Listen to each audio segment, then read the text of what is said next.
ডাক্তারের সহজ প্রশ্নটি আরভের মাথার জমাট বাঁধা বাতাসে আকস্মাৎ বজ্রপাত ঘটে। সে বিড়বিড় করে উচ্চারণ করে, ওয়াইফ। এক লহমার শব্দ, অথচ সেই শব্দটি আরভের অন্তরে বইয়ে আনে এক অচেনা তীব্র কম্পন। মনে হচ্ছে তার বুকের গভীরে শক্তভাবে জমাট বাঁধা কোনো গ্রন্থি হঠাৎ করেই খুলে যাচ্ছে। কিছুক্ষণ আগেও যে মেয়েটির প্রতি তার রাগ, ক্ষোভ আর ঘৃণার দুর্বার ঝড় বইছিল, সেই নোভাকেই আজ অসহায়, বিধ্বস্ত অবস্থায় পড়ে থাকতে দেখে তার ভেতরের গহর বিদীর্ণ হয়ে উঠল। নোভার বিধ্বস্ত মুখাবয়ব, তার আকাশ ফাটানো আর্তনাদ এবং আরভের বুকে মাথা রেখে কেঁদে ওঠার দৃশ্যটি বারংবার চলচ্চিত্রের মতো আরভের চোখের সামনে ভেসে আসছে। আর প্রতিবারই তার বুকে জাগছে এক সূক্ষ্ম চিনচিনে ব্যথা। এ ব্যথা নিছক শারীরিক নয়, এ ব্যথা আত্মার গভীরে তৈরি হওয়া এক নব্য ক্ষত, যা নোভার জন্য তার অপার উদ্বেগকে প্রকাশ করছে। আরভের বুকের গভীরে তখন এক নামহীন তোলপাড় চলছে অবিরাম, যার কারণ তার জানা নেই। অগণিত অনুভূতি সেই তোলপাড়ে প্রজাপতির মতো ডানা ঝাপটাচ্ছে, যা চিরকাল সে পাথর চাপা দিয়ে রেখেছিল। আরব অনুভব করতে পারছে, তার ভেতরের পাথর মানব সত্তাটি ভেঙে পড়তে শুরু করেছে। নিজের এলোমেলো চুল আর রক্তাভ চোখে সে নিজেকেই নিজে চিনতে পারল না। যে নারী জাতির প্রতি বিতৃষ্ণা ছিল তার আজন্মের সঙ্গী, সেই মেয়েটির জন্য তার হৃদয়ের শীতলতা গলে গিয়ে বইছে এক উষ্ণ স্রোত। ডাক্তারের চাহনি দেখে আরব মুখ ফুটে কিছু বলতে গিয়েও থেমে যায়। কোথাও একটা বাধা কাজ করছে তার মধ্যে। সে নিজেকে বোঝাতে চাইছে, নোভা আমার কেউ না, কিন্তু মন কথাটা মানতে নারাজ। তার মন এর তীব্র প্রতিবাদ জানাচ্ছে। ভেতরের সেই অচেনা স্বরটি ফিসফিস করে বলছে, না, সে তোমার কেউ নয়। তবুও যেন সবটা অসম্পূর্ণ। এই দ্বিধা, এই টানাপোড়েন আরভের আত্মনিয়ন্ত্রণের বাঁধকে আলগা করে দিচ্ছে। আরভের শ্বাস ভারী হয়ে ওঠে। কি হচ্ছে তার সাথে? কেন এমন লাগছে? আরভের সব হিসেব আজ হিসেবের বাইরে। আরভকে স্থির হয়ে দাঁড়িয়ে থাকতে দেখে ডাক্তার আশ্বস্ত করে বলে, চিন্তার কিছু নেই। এটা মূলত তীব্র মানসিক আঘাত এবং ধোয়ার কারণে সামান্য শ্বাসকষ্ট। উনি প্রচণ্ড মানসিক চাপের মধ্যে ছিলেন। এখন ঘুমিয়ে পড়েছেন, এটা অত্যন্ত ভালো। কয়েক ঘন্টার বিশ্রামে উনি সুস্থ হয়ে উঠবেন। একটি স্যালাইন চলছে, আর কিছু প্রয়োজনীয় ওষুধ লিখে দিচ্ছি। খেয়াল রাখবেন, উনি যেন আর কোনো মানসিক চাপ না নেন। ডাক্তার প্রেসক্রিপশন লিখে চলে গেলেন।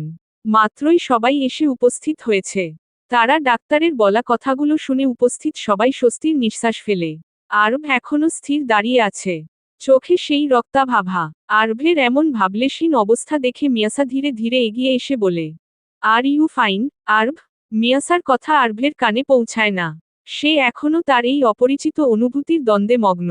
আরব কারো কোনো প্রশ্নের উত্তর না দিয়ে গম্ভীর মুখে দ্রুত পায়ে হেঁটে বেরিয়ে যায়।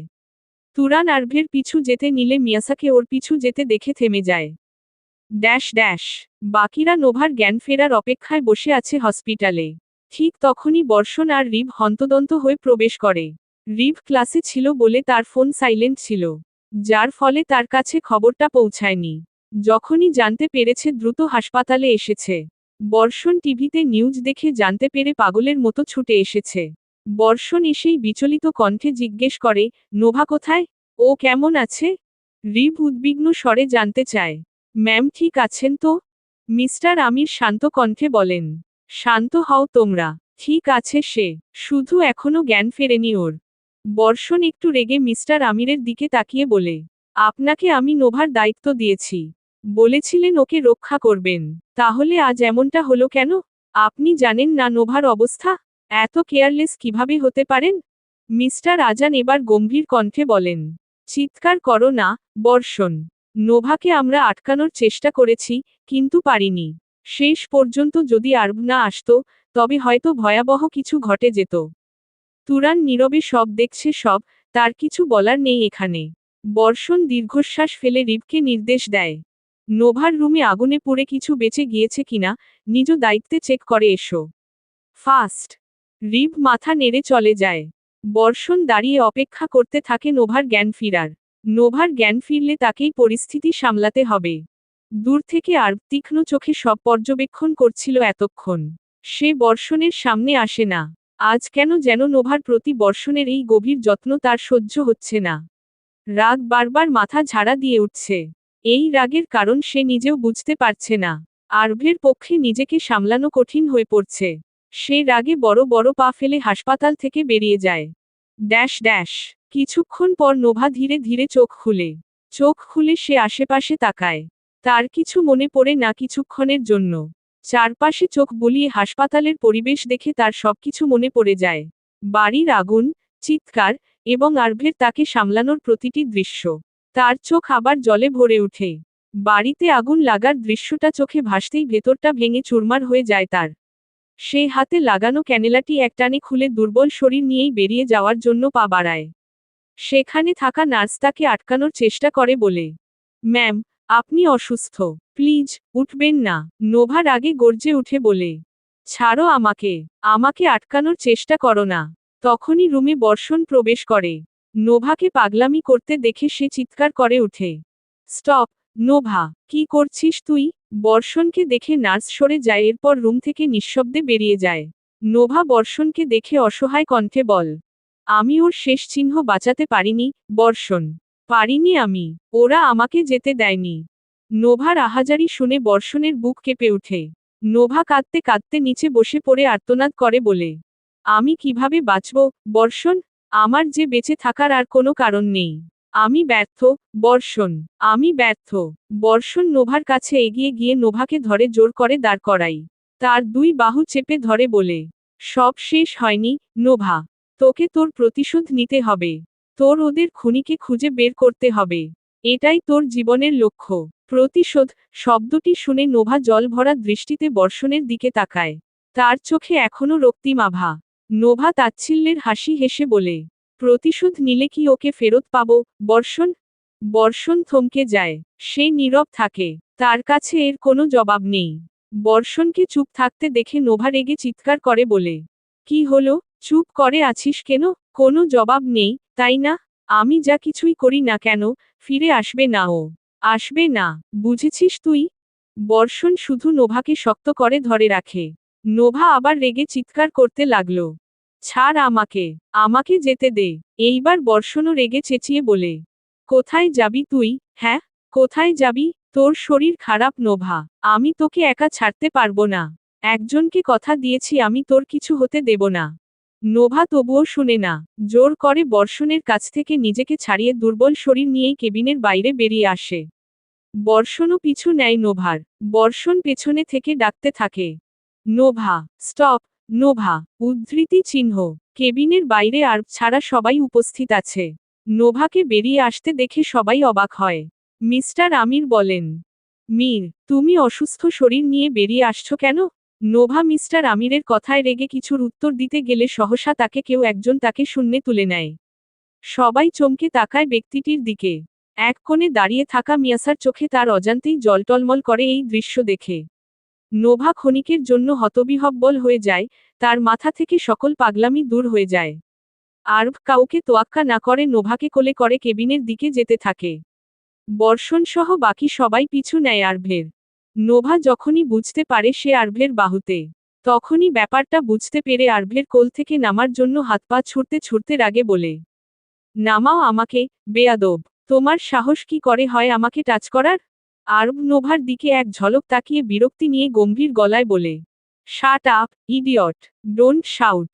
I don't like shouting. আরভের কথায় রাগে নোভার নাকের পাটা ফুলে ওঠে।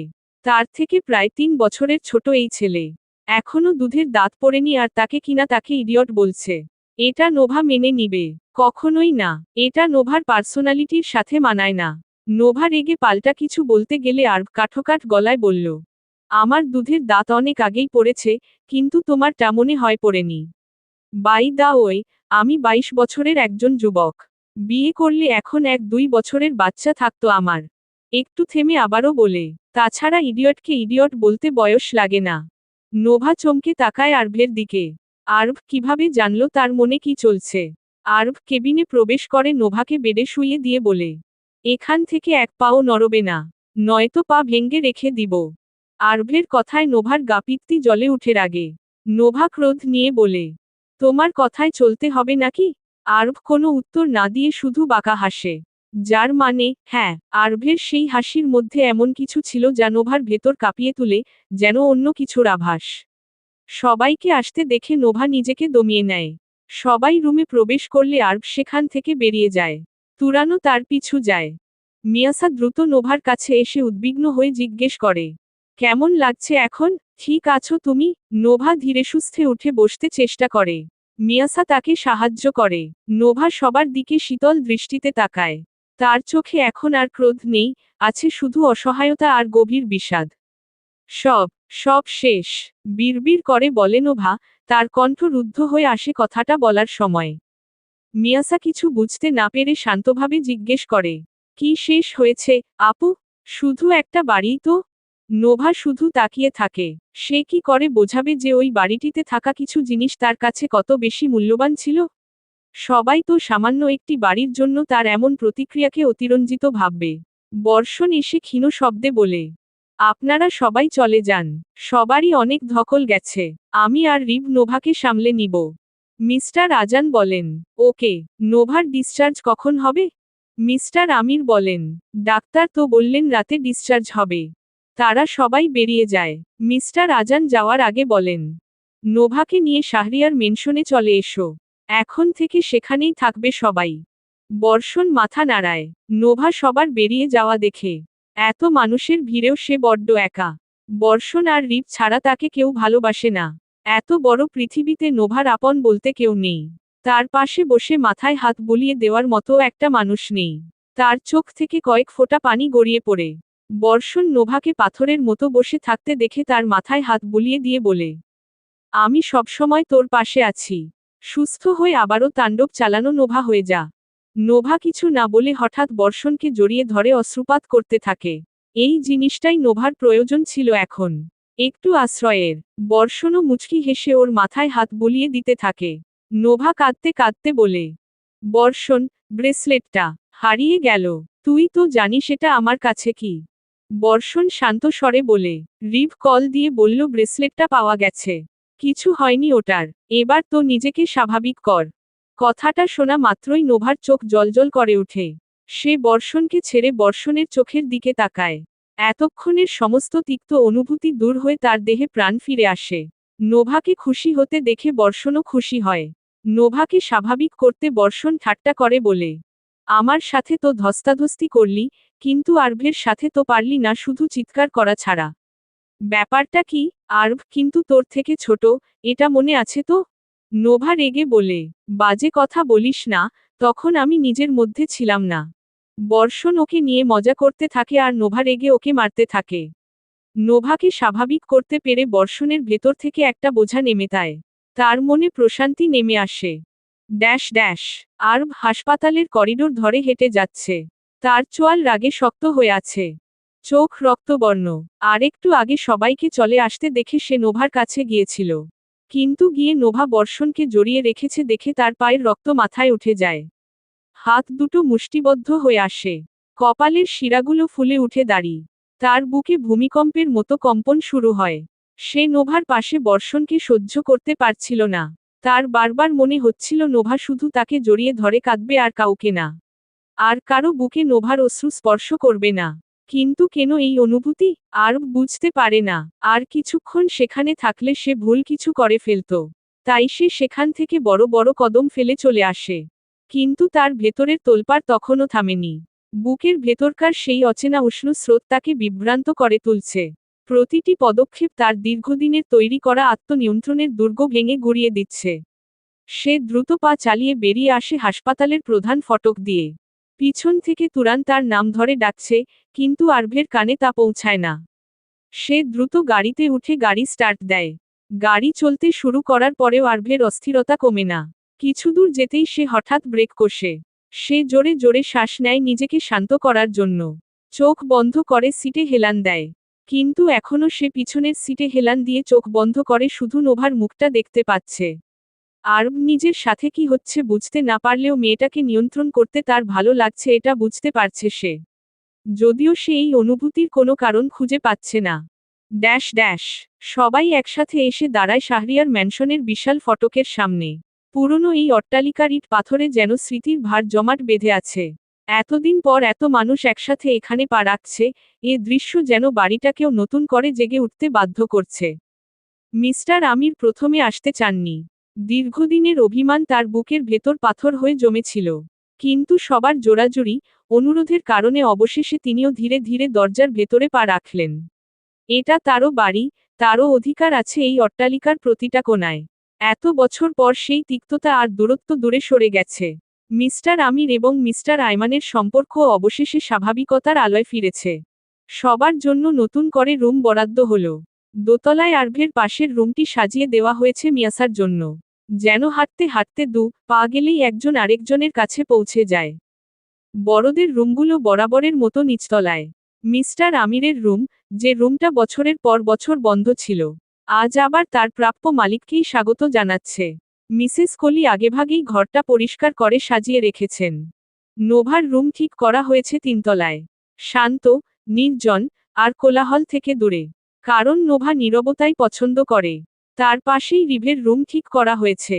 যেন প্রয়োজনে একে অপরকে সহজেই সাহায্য করতে পারে। যদিও তলায় আরও খালি কক্ষ ছিল, তবু মিসেস কোলির একটাই শর্ত ছিল যে মিয়াসা আর আরব যেন কাছাকাছি থাকে।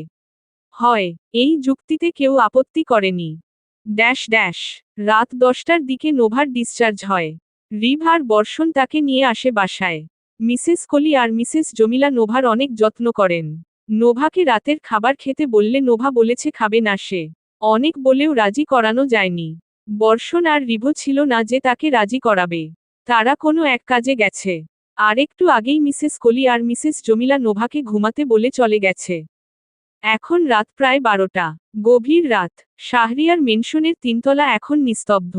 দুইতলা আর নিচতলায় আসা যাওয়া থাকলেও তিনতলায় তেমন কারোরই আসা যাওয়া হয় না। বলতে গেলে জনশূন্য। নোভা এখনো জেগে আছে। তার হাতে ব্রেসলেটটি ধরা। দৃষ্টি তার সেই ব্রেসলেটটার দিকে। নোভার চোখে জল। নোভার কাছে এই একাকিত্বই এখন ভালো লাগে। প্রায় 6 বছর ধরে সে এই একাকিত্বই সহ্য করছে। মাঝে মাঝে নোভার দম আটকে আসে। হাঁসফাঁস করে সে কারো প্রতীক্ষায়। দম আটকে আসে তার এই 4 দেয়ালের ঘরে। সারাদিন স্বাভাবিক থাকলেও রাতে তাকে তার পুরনো স্মৃতিগুলো তাড়া করে বেড়ায়। সেই দুঃস্বপ্নের মতো রাত্রির স্মৃতিগুলো তার গলায় কাটার মতো বিঁধতে থাকে। নোভা রাতে ভালো মতো ঘুমাতে পারে না। এই 6 বছর সে একটা রাতেও শান্তিতে নিদ্রাযাপন করতে পারেনি। প্রতিটা রাত তার নিদ্রাহীন কেটেছে। সে বেঁচে ও জীবন পার করছে একজন মৃত মানুষের মতো, যার না আছে স্বপ্ন, না আছে আনন্দ। নোভা তিক্ত হাসে। আজও এর ব্যতিক্রম নয়। নোভার ভাবনার মাঝেই দরজায় মৃদু টোকা পড়ে। নোভা জানে কে এসেছে। ভেতরে আয়, নোভা ফিসফিস করে বলে। বর্ষণ আর রিভ নিঃশব্দে ঘরে প্রবেশ করে, দরজা বন্ধ করে দেয়। রিভ আর নোভা সোফায় গিয়ে বসে। শরীর কেমন? বর্ষণ শান্ত কণ্ঠে জিজ্ঞেস করে। ভালো। নোভা সংক্ষেপে উত্তর দেয়। এরপর বলে, আমি A to Z সব জানতে চাই। বর্ষণ। রিভ। রিভ নোভার কথায় নড়েছে বসে। বর্ষণ ধীরকণ্ঠে বলে, কি জানতে চাস? নোভার চোখজোড়া মুহূর্তে রক্তাভ হয়ে ওঠে। তা দেখে রিভ বলে, ম্যাম মনে হয় আগুন লাগার বিষয়টা জানতে চাচ্ছে। বর্ষণ বুঝতে পেরে দীর্ঘশ্বাস ফেলে বলে, নোভা, আমি আর রিভ মিলে পুরো বিষয়টার ওপর নজর রেখেছি। ফায়ার সার্ভিসের প্রাথমিক রিপোর্ট ছিল শর্ট সার্কিট, কিন্তু। বর্ষণ কথা থামিয়ে নোভার দিকে তাকায়। কিন্তু কি? নোভা অধীর হয়ে ওঠে। কিন্তু রিভ ভেতরে গিয়ে কিছু জিনিস দেখেছিল যা স্বাভাবিক ছিল না। ফায়ার সার্ভিসের কর্মকর্তারাও দ্রুত ব্যাপারটা ধামাচাপা দিতে চাইছে। মনে হচ্ছে তাদের কেউ টাকা খাইয়েছে। যেন তারা তাড়াহুড়ো করে রিপোর্ট দিয়ে দায় সারতে চায়। নোভা বিছানা থেকে দ্রুত উঠে বর্ষণের কাছে আসে। তার চোখে এখন আর বিষাদ নেই, আছে শুধু তীব্র অনুসন্ধিৎসা। কি দেখেছিলি? শক্ত কণ্ঠে বলে নোভা। আগুনটা রান্নাঘরের দিক থেকে লাগেনি, যেখানে শর্ট সার্কিট হওয়ার সম্ভাবনা বেশি। আগুন লেগেছিল তোর পড়ার ঘর এবং করিডোরের সংযোগস্থল থেকে। সবচেয়ে গুরুত্বপূর্ণ, আমি একটি খালি প্লাস্টিকের ক্যানিস্টার খুঁজে পেয়েছি, যেটা সম্ভবত কেরোসিন বা অন্য কোনো দাহ্য পদার্থ বহন করছিল। যদিও সেটা পুড়ে বিকৃত হয়ে গিয়েছিল, কিন্তু গন্ধটা ছিল স্পষ্ট। রিভ এক নিঃশ্বাসে কথাগুলো বলে থামে। নোভার মুখ ফ্যাকাশে হয়ে আসে। সে ফিসফিস করে বলে, তার মানে এটা দুর্ঘটনা ছিল না, বর্ষণ। আমরা যা আন্দাজ করেছি সেটাই হয়েছে। কিন্তু এত বছর পর। কথাটা বলার সময় নোভা তার হাতে থাকা ব্রেসলেটটা শক্ত করে চেপে ধরল। সে এত বছর যার জন্য অপেক্ষা করছিল, সেটা তার সামনে খুব দ্রুতই আসবে। শোন বর্ষণ, নোভা নিচু স্বরে বলে। বর্ষণ বলে, হুম, বল। নোভা বর্ষণের চোখে চোখ রেখে বলে, তোর আর রিভের প্রথম কাজ ওই বাড়ির আগুন লাগার ঘটনাটা প্রথম থেকে শেষ পর্যন্ত পুঙ্খানুপুঙ্খভাবে তদন্ত করবি। সমস্ত ফায়ার সার্ভিসের রিপোর্ট, আশেপাশের কোনো সিসিটিভি ফুটেজ, এবং সন্দেহজনক কারোর গতিবিধি। সব তথ্য আমার চাই। আমি জানতে চাই, কে আমার বাড়িতে আগুন লাগিয়েছিল। বর্ষণ আর রিভ মাথা নাড়ে। রিভ চলে যায় তার রুমে। বর্ষণ যাওয়ার আগে কঠিন গলায় বলে, আজকে অন্তত বাহিরে যাস না। শরীর ফুরবল তোর, ঘুমানোর চেষ্টা করিস। নোভা বুঝতে পারে বর্ষণ কিসের কথা বলছে। নোভা সম্মতি সূচক মাথা নাড়ায়। বর্ষণ ঘর থেকে বেরিয়ে যাওয়ার জন্য পা বাড়ায়। সে দরজার কাছে পৌঁছে নোভার দিকে তাকিয়ে সংক্ষিপ্ত বিদায় নিয়ে ভিড়িয়ে রাখা দরজা খুলে। ঠিক তখনই করিডোরের অন্ধকারে দাঁড়িয়ে থাকা একটি দীর্ঘ, বলিষ্ঠ ছায়ার সাথে তার চোখাচোখি হয়। যেটা আর কেউ না, আরব। আরবের চোখে সেই রক্তাভাবা এখন নেই, কিন্তু তার দৃষ্টি ছিল তীক্ষ্ণ এবং প্রশ্নবোধক। সে দুই হাত ভাঁজ করে দরজার পাশে দেয়ালের সঙ্গে হেলান দিয়ে দাঁড়িয়ে আছে। আরবের কণ্ঠস্বর ছিল বরফের মতো শীতল কণ্ঠে বলে, এত রাতে একটা মেয়ের ঘরে কি করছেন? আরবের কথায় বর্ষণ থতমত খায়। এরকম প্রশ্ন সে আশা করেনি। আরব এখনও তীক্ষ্ণ দৃষ্টিতে বর্ষণের দিকে তাকিয়ে আছে। আরবের কণ্ঠস্বর শুনে নোভাও দরজার দিকে এগিয়ে আসে। আরভকে দরজায় হেলান দিয়ে দাঁড়িয়ে থাকতে দেখে নোভা ভ্রু কুঁচকে বলে, উদ্ধৃতি চিহ্ন তুমি এত রাতে আমার রুমের সামনে কি করছো? নোভার কথায় আরব সোজা হয়ে দুই পকেটে হাত দিয়ে নোভার মুখোমুখি দাঁড়ায়। এরপর আরব এক ভ্রু নাচিয়ে গম্ভীর কণ্ঠে বলে, সেটা তো আমার প্রশ্ন। এত রাতে রুমের দরজা বন্ধ করে একটা ছেলের সাথে তুমি কি করছো? আরব এক ভ্রু নাচিয়ে গম্ভীর কণ্ঠে বলে, সেটা তো আমার প্রশ্ন। এত রাতে রুমের দরজা বন্ধ করে একটা ছেলের সাথে তুমি কি করছো? নোভা গম্ভীর কণ্ঠে বলে, ছোট ছোটর মতো থাকো, বড়দের মধ্যে কথা বলতে এসো না। আরব ঠোঁট বাঁকিয়ে হাসে নোভার কথায়। নোভা দস্তুর মতো তাকে অপমান করছে সেটা আরব বুঝতে পারছে। কিন্তু এতে আরবের কতিপয় যায় আসে না। আরব কখনো এসবের পরোয়া করে না। আরবের হাসি দেখে নোভা বিরক্তি নিয়ে তাকায়। এরপর অসন্তোষ কণ্ঠে উচ্চারণ করে, হাসছো কেন তুমি? আরব নোভার প্রশ্নের উত্তর না দিয়ে বিদ্রূপ করে বলে, বয়সে ছোট হলেও অন্য দিক দিয়ে বড়। চাইলে চেক করতে পারো। I don't mind. So, don't insult me. Nova আরভের উচ্চারিত বাক্যের অর্থ ঠাহর না করতে পেরে নেত্রপল্লব ছোট ছোট করে তাকায়। আরভের এতে কোনো হেলদোল নেই। সে শটান হয়ে নোভার সামনাসামনি দাঁড়িয়ে আছে। নোভা কিছু উপলব্ধি করতে না পারলেও বর্ষণ আরভের কথার অর্থ উদ্ধার করতে পেরে কাশতে শুরু করে। বর্ষণকে কাশতে দেখে আরব তীর্যক হাসে। নোভা বর্ষণের দিকে তাকিয়ে ব্যতিব্যস্ত হয়ে বলে, কি হলো তোর? হঠাৎ কাশি উঠল কেন?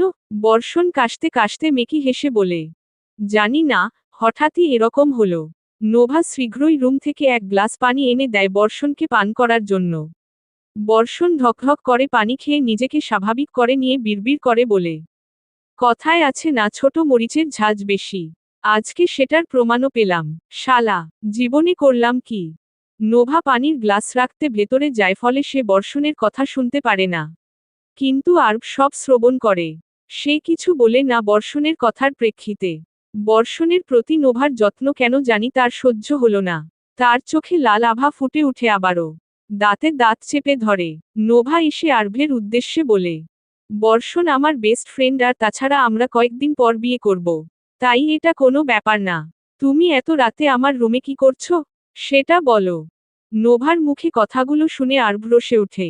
ক্রোধে তার চোয়াল শক্ত হয়ে আসে। হাত দুটো মুষ্টিবদ্ধ হয়ে যায়।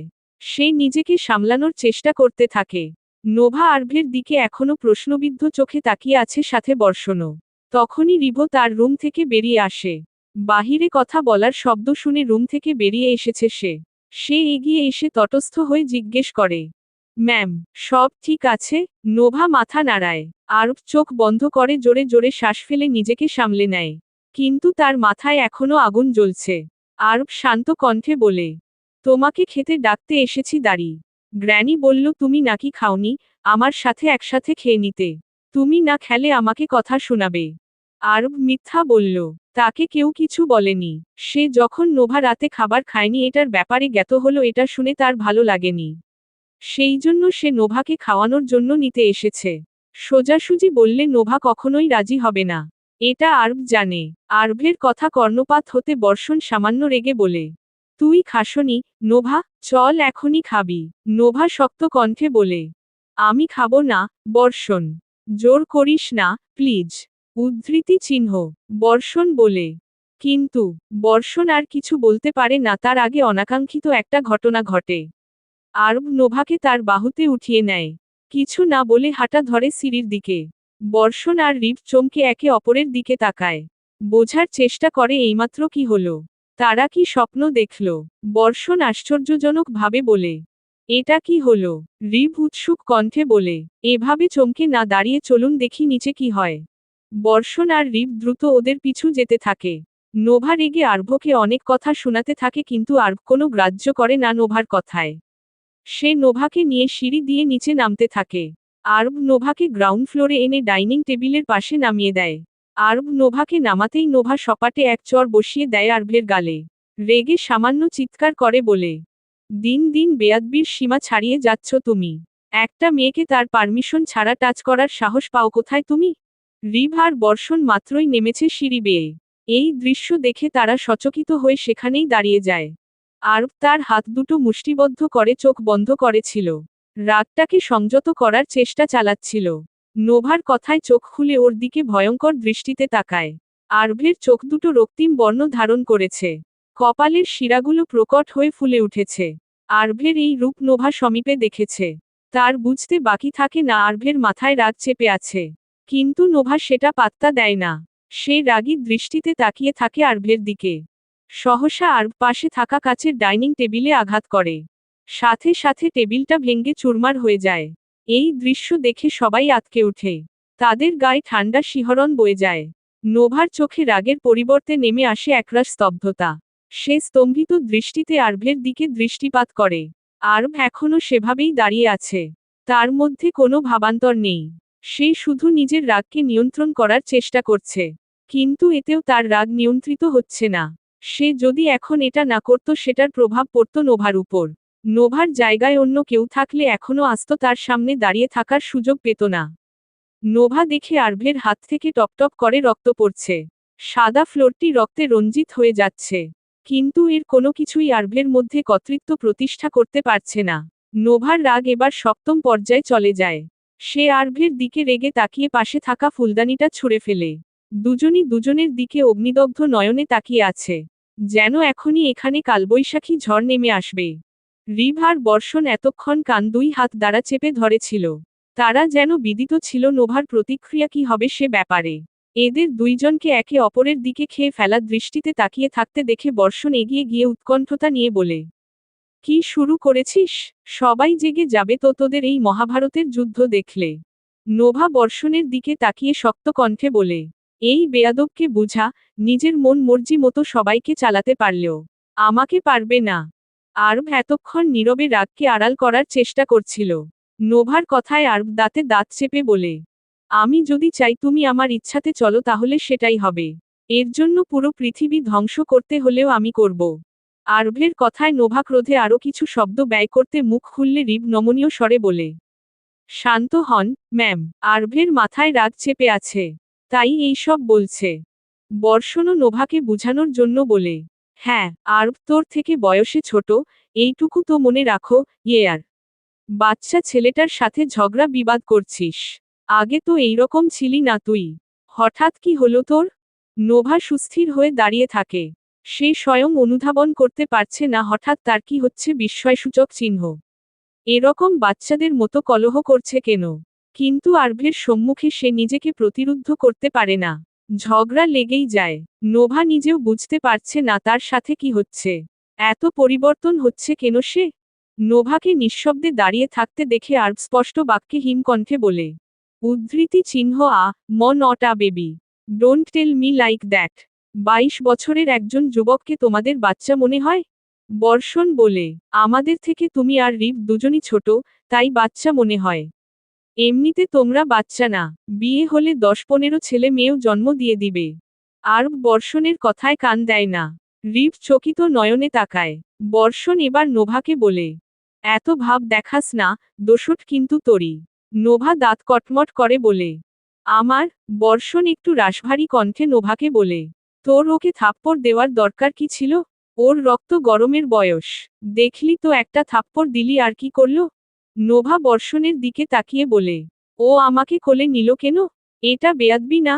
বর্ষণ গুরুগম্ভীর হয়ে বলে। সেটা তো তোর ভালোর জন্যই করেছে। ওর জায়গায় থাকলে আমিও তাই করতাম।